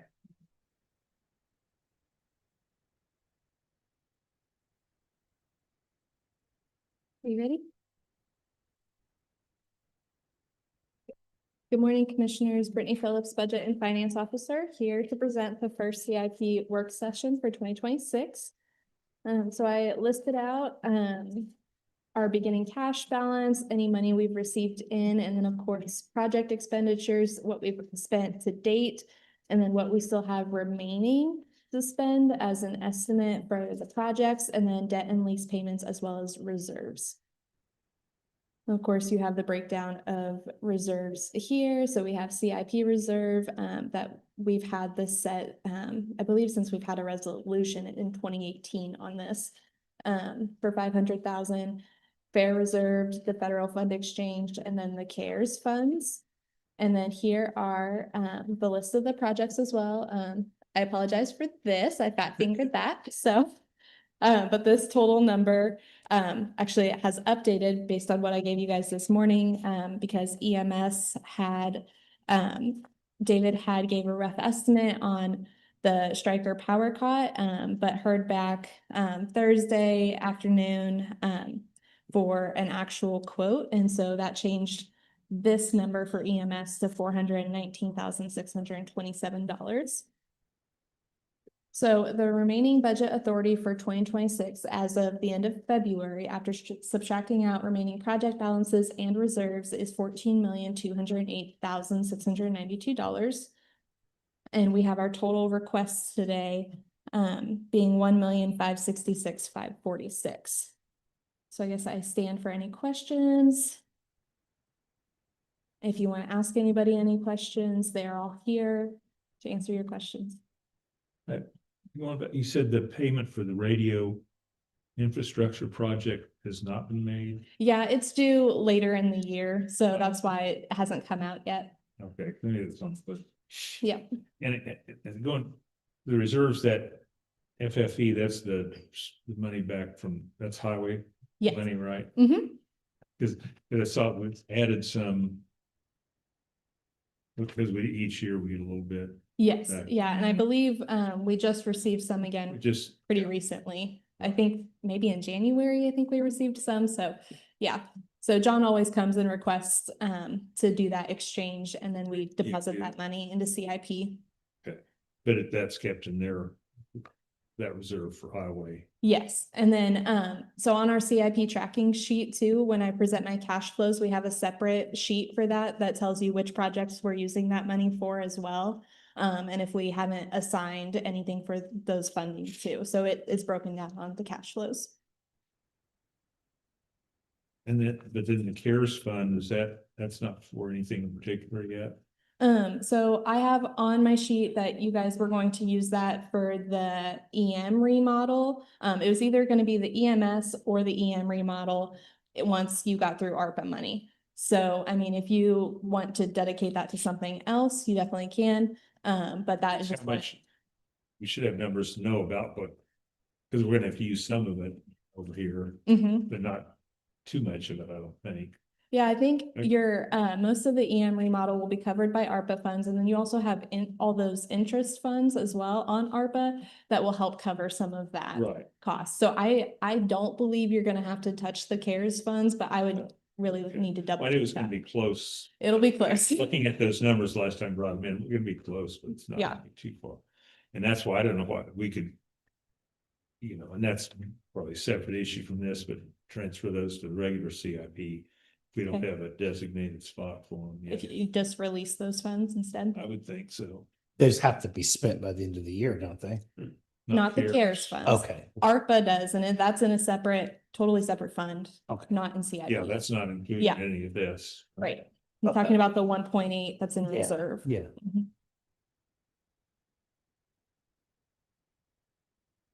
Yeah, it's a thought. As far as, let's see where they go. Requests, that, are we ready for those questions? Yeah, go ahead. The one for Treasury for replacing stuff, $630 chairs. Sounds like an awful lot. So that is from Design Central. So she got a quote, and Donna and Sandy, I don't know if either one of you want to like specify how she got this quote, but she did reach out to Mark at Design Central, and they need 9 of those chairs, and they Yeah, there's some, I mean, all of those, that's yeah. a lot of chairs. A lot of Mhm. money for some chairs. Yeah. And some of them they even charge $10 extra to put a felt pad on. Mhm. Yeah. Yeah, and it says chairs and benches, but I didn't see any benches listed in here. These two, Things are getting really loose. We've actually had to take some out of the office. They're scratching the floor. They're unlevel. They're getting sticky and varnish, and they're just getting really sad. So I'm not questioning whether they need to be replaced. I'm questioning why we're spending $600 for a chair. I think that she reached out to Design Control because that's who's doing the current remodels, and so I definitely think she'd be open to finding another bid if that's what you're looking for. Because, and also in some of these, they're upholstered chairs, so the cushion and all that. But that's just one more thing. The upholstery wears out a lot faster than the rest of the chair, you know, to my mind. It just, People don't sit there for very long, Yeah. usually in your office, they usually like wait out in waiting. Well, that's what these chairs are for too. Like, they're not just for inside, right? They're also This for is the good lobby for the as well. office, so oh, for the ones out in the lobby too. I thought there was a lot of chairs. Not in the hallway? Okay. Just in your office, okay. You know, there's desks at each one of the. Yeah, there's chairs. Chair at each desk, but then also in the center, In the there's the benches for the public to wait on. But I didn't see any benches on this quote. Yeah, the last one talks about 3-person benches. Yeah. Or 4-seat benches.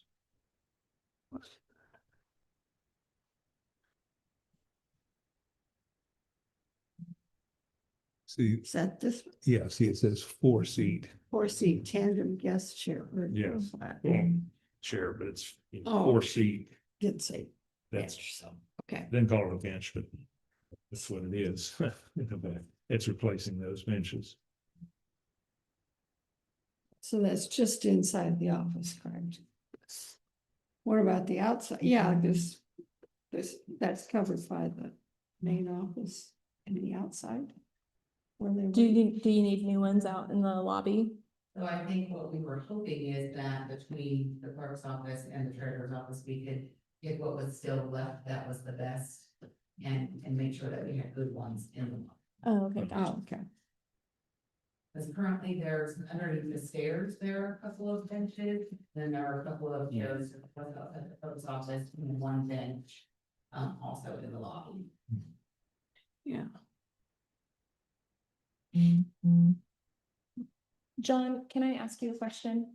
On the chairs that like we're getting for in here, do you know how much like we were spending on those?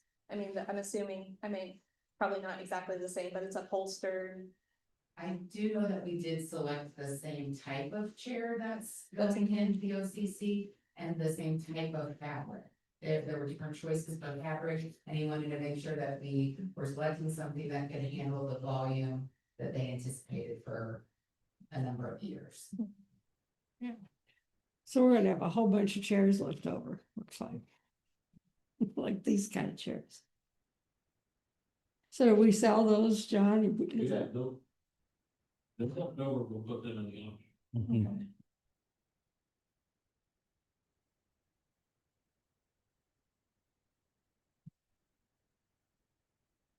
Well, again, if we're paying $600 a chair to replace all these, that's ridiculous too. Good to get some other quotes. Yeah, that's why I wanted to know, like, how Yeah. much, if John knew off the top of his head, how much these chairs were gonna be. Because we don't see that list. Yeah. So I'm not waiting to see all the pieces for that yet. Mm-hmm. We had about 25,000 and I'm stuck between 25 and 30,000. Furniture, all the furniture. Okay. Those desks and That's the- chairs, you know. Gotcha. Be the podium. Get that information, so get it. Listen, order. Yeah. Mhm.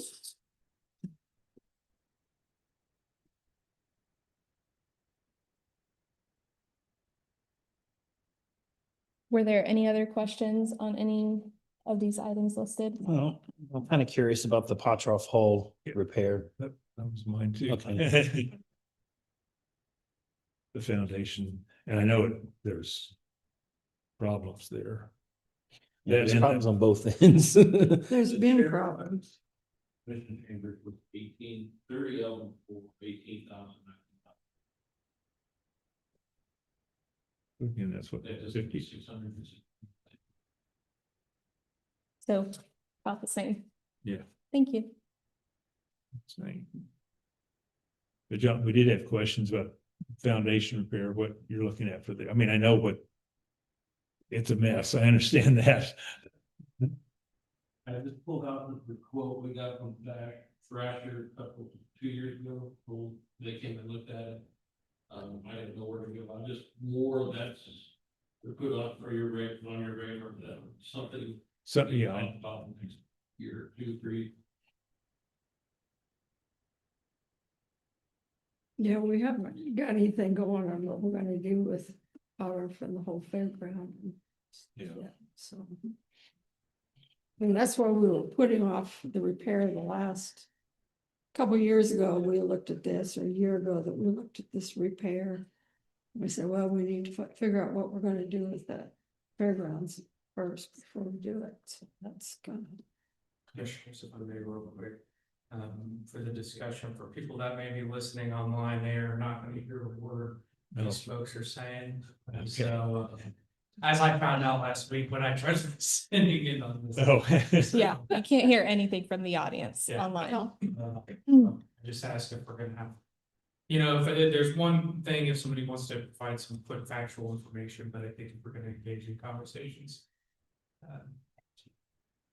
You can step up there. And then the other one was the playground for Seco, isn't that we've got a fund we're putting that into. Yes, that's been an ongoing We just put it to in build up so much a some year. money for us to replace the Build up playground enough to do the equipment. whole I thing. do want to ask if you approve that, if I can. We have one piece that needs to be replaced now. Oh. Starting to get a little bit dangerous for kids to play on. I was gonna put in a separate request for it, but I thought if you approve this now, I take some of that Just money take to it out of replace that reserve. one piece. This was there to build up money for bigger Complete home model replacement. playground. We probably at some point need to bring to you how we want it, what we want to do there, if we want to actually build some kind of master plan of a whole new playground system and playground, but with everything else going on, I haven't been too. Well, I think the other stuff's a little more of a priority at this point. in Understand. time. So. I mean, we can replace pieces at a time as we keep building, slowly take some out, build this, keep building it up slowly. What's the plan? Well, they're doing a playground in the, you know, what the city's doing now. Is that gonna be open to the public, or do you know? I imagine that's gonna be within the park, Yeah. the ballpark, so I Oh, the don't know if it will ballpark, yeah. be.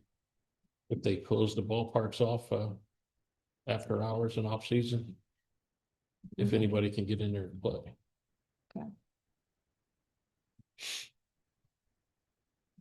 Now, is this 75,000 a year we're putting away, or just a standing request for 70? It's been standing request for every CIP program that's been brought to you, so. So If it's we do another one in building November, up. if we do one in November, that gets added to that. So it is building up. It is building. Yes. Yeah, so Okay. we just dedicate it to that same line, and where's what, over 300? Yeah, we should be close to 400,000 in there now. Okay, yeah, that's my question. Wonder how we're going on that, how it's getting. That was, I meant. Better playgrounds are incredibly expensive. How much was it? Do you recall how much that playground at Keats cost us 3, 4 I do years not ago? know. Do not. Because that's a nice playground, but give us some indication. I know the piece we want to replace is 25,000 for a slide, a rope climb up, I think, and a small bridge. It's a smaller piece for it's one piece. And I don't think that equipment is any too cheap. No. Is that an installed price? I think 25,000, I think, was installed. Okay. So that was, what's the total cost gonna be of that one piece? 25,000. 25 total. Okay, that it cuts. I think 50% of the cost on those things is their insurance. Mhm. I mean, I'm sure it's not that much, but it's the major part of their cost. From talking to them before, from when I was buying some, that's what they were telling me. Well, probably need to replace that piece anyway, Yeah. safety reasons. Did you guys have any, sorry, go ahead. I was gonna say maybe just do the 25,000 there instead of the 75. So we get a clear idea of what we're doing with the entire park. I mean, I jump here, that's fine. right. Yeah, I understand. But, I mean, we're not, if we change plans, we've still got that just in reserve. Mhm. Which is good. And we can switch it to something else. Movie.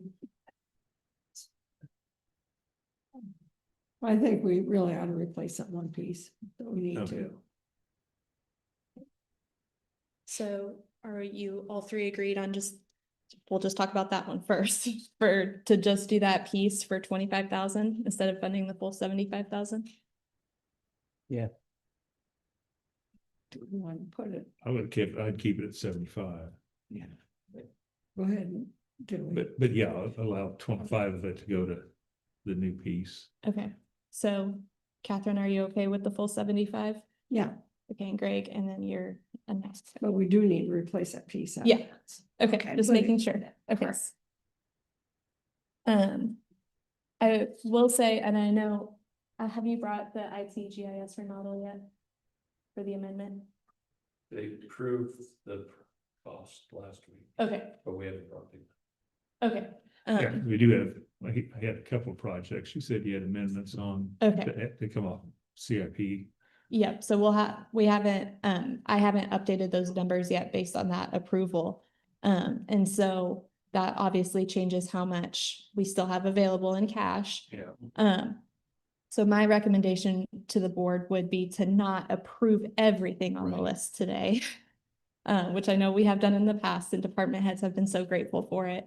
And I have prepared them and told them I'm going to make that recommendation just because we have so many different projects going on. That estimated numbers are kind of up in the air, but I didn't know if you wanted to go through each one and say yay, nay, or how you wanted to go through with that. What if we? We've gone through a couple already, so. Yeah. So we may as well look at the whole list. Do you want to do that? Yes, I had a question on back. General fund transfer, is that what we put into the budget? We added it Yes. this year. We put it 2,270,000. Yes, That's into it this year for correct. adding the CIP. Correct. And you won't see interest this year going into CIP because that is an amendment that you guys made last year for the 2026 budget, was to keep the mill levy down, that you weren't going to transfer that money, that interest over into CIP. So that is a change this year. Well, if we're talking about the ambulance, do you almost every year you replace one? Isn't that kind of the way it works? Yes, it should be about 8 out of every 10 years. We replace one or do the remount. But this is for 2028. I mean, that is when that's when this would I be. didn't Yeah. know you were out, Mhm. but I thought you said we got enough We have 8, how many ambulances? We have, Not counting. we have 8 ambulances, one That are of being the active. reserve out of service Oh, up at the okay. shops. Including the. Yes.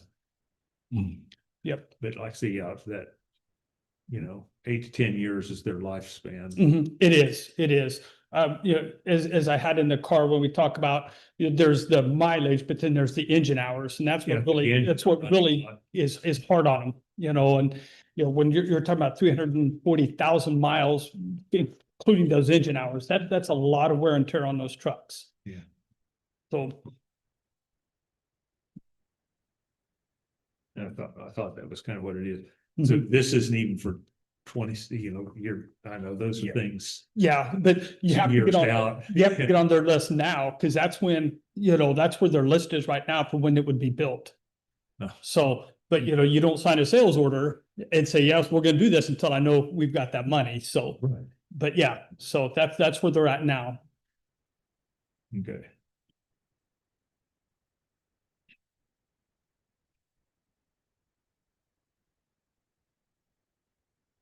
And then the jail.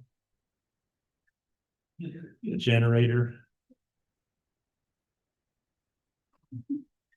The food ports, I think you talked about that before, it's in the door. Yeah, Understand and this that. is just part of And the our, camera upgrade, we try to keep that up, but the generators. Yep, we're just trying to Big make deal. sure we don't get behind like we were. We're making a lot of progress. This is the first time you've seen me put the food ports on. When we brought all the female inmates back, we found out real quick that for our high maintenance or high liability inmates, we still have the traditional ports. This is going to allow me to put a couple in there right away instead of waiting for some budgetary breaks. And then the cameras, been happy with the vendor. The software is incredible that you approved a year and a half ago.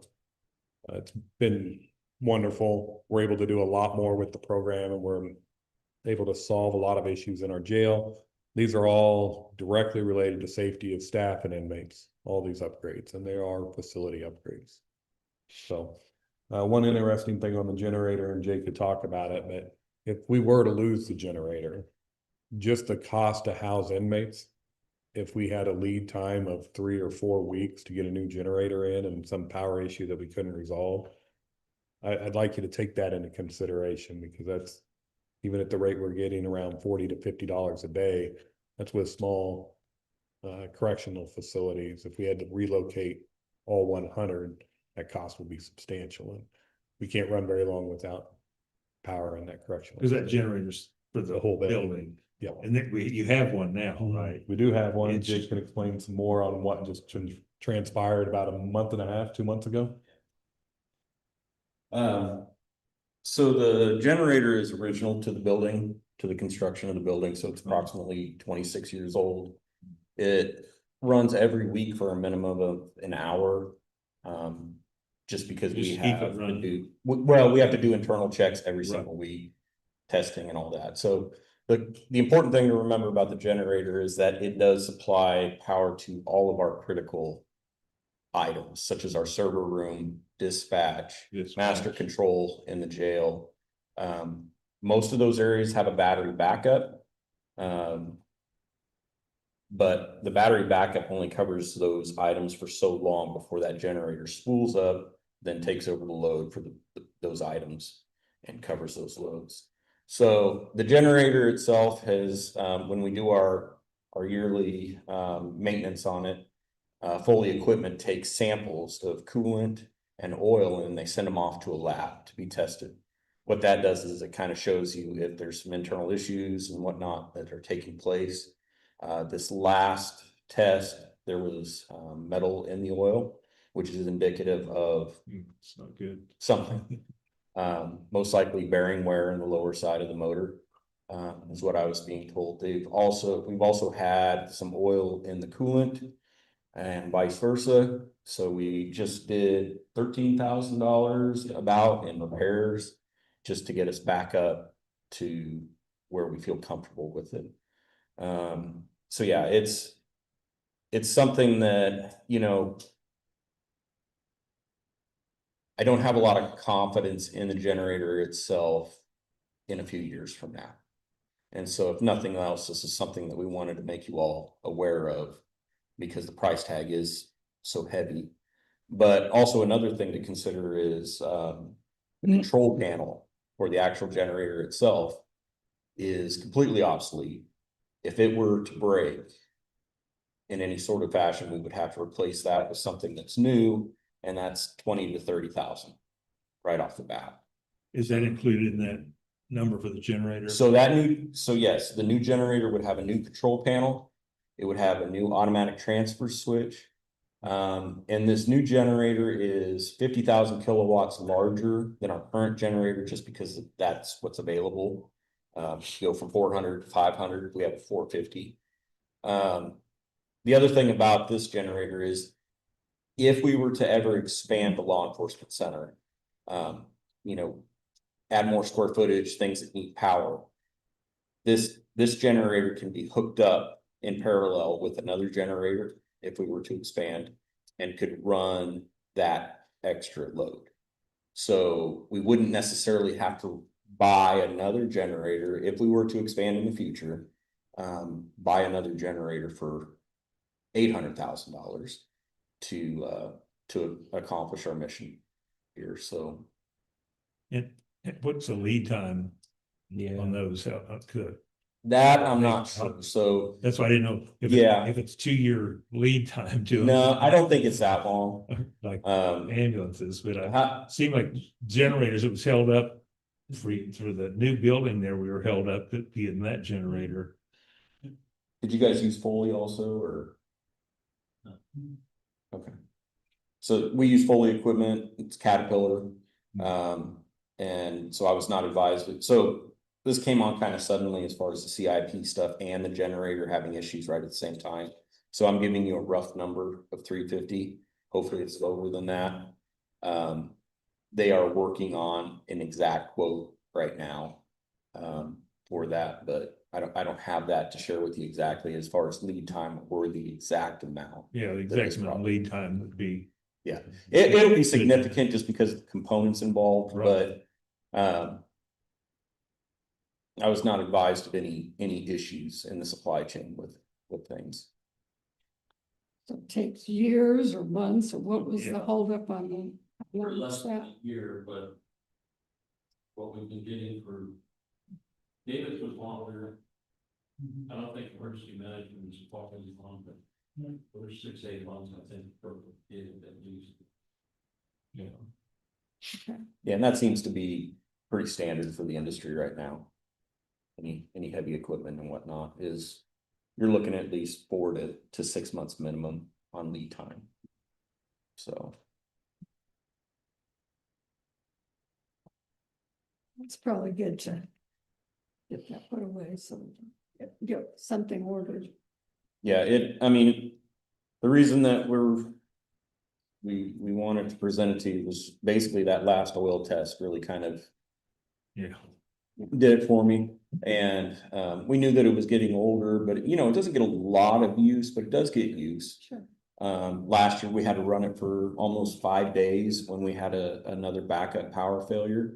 It did its job, but in that's probably why we now have discovered those samples, because it was running for a significant amount of time. Things had time to expand and contract and whatnot, causing those samples to come back that way. Not saying that was the reason for these samples to come back, but it was a contributing factor, I would say. So the biggest thing that we have to look at is, if we were to have an emergency happen here, a tornado or something like that would knock out our power, we do need something that will be able to run dispatch, the jail, our servers, all of these. I mean, you're talking hundreds of thousands of dollars worth of systems that are critical to life and property that we have to keep up and running during that time. So it's one of those things. Any other questions on that or any of the other LEC items?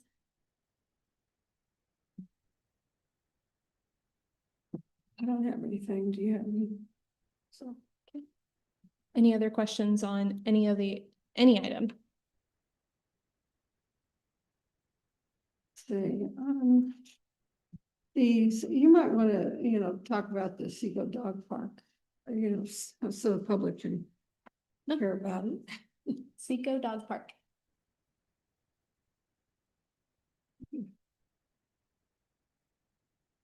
This came about because of the couple times you've had couple residents that use the park a lot come and talk to you. They've been in our office a couple times. Seems like the one main thing they've really asked for was some kind of shelter to keep them out of the wind and sun. I don't know how we keep them out of the wind so much, but we can keep them out of the sun and that's what we got. The quote we got from vendor to put up a shelter, and that's with them doing everything and county staff doing the concrete. Picnic table, county and a picnic table, that we would do that too. I put in a little extra hoping that a picnic table, but that's kind of minor compared to the rest of that. Part of that is to lead how much effort you want us to put into the dog parks. I imagine if this goes in, we're gonna have maybe a request for Fairmont to have one. We've already been asked to upgrade the grass and other things at Seco. The only one thing I say about doing some of that is that's every time I go by there's 2 or 3 cars in front of there, if not a long row of cars. So it's a heavily used park, the one at Seco is. Yeah, there really aren't any trees right over there to shelter. That much trees, but then again, it'll be hard to plant a tree in the middle of there without being eaten up or used by the dogs. I'm worried about that, but I'm worried about them chewing on. That is one thing we've been having a lot of comments on the last year or so. For our parks is the Seco Dog Park. Is there water over there? There is a fountain, I think a water fountain for sure to let the dogs drink out of, but there's not enough water close by to irrigate it, which is why the grass is not so great. And how big is this?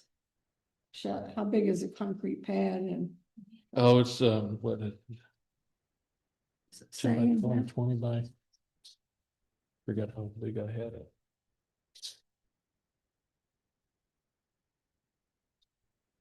10 by 12 shelter, so concrete's about 12 by 15.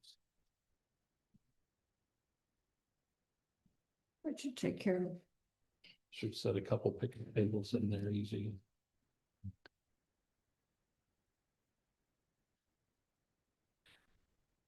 I want to be mindful of your guys' time because I know you have intergovernmental coming up really quickly.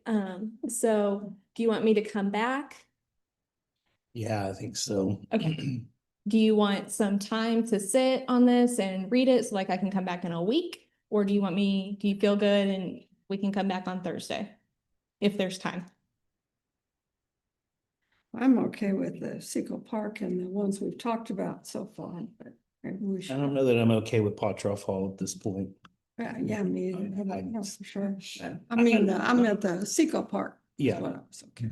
But that's part of I Seco really Park. didn't expect you to, but I really wanted to make sure that was We on knew your it was- radar yeah. of things that is gonna be needed in the next 2 or 3 years to maintain that building in some kind of use, I think.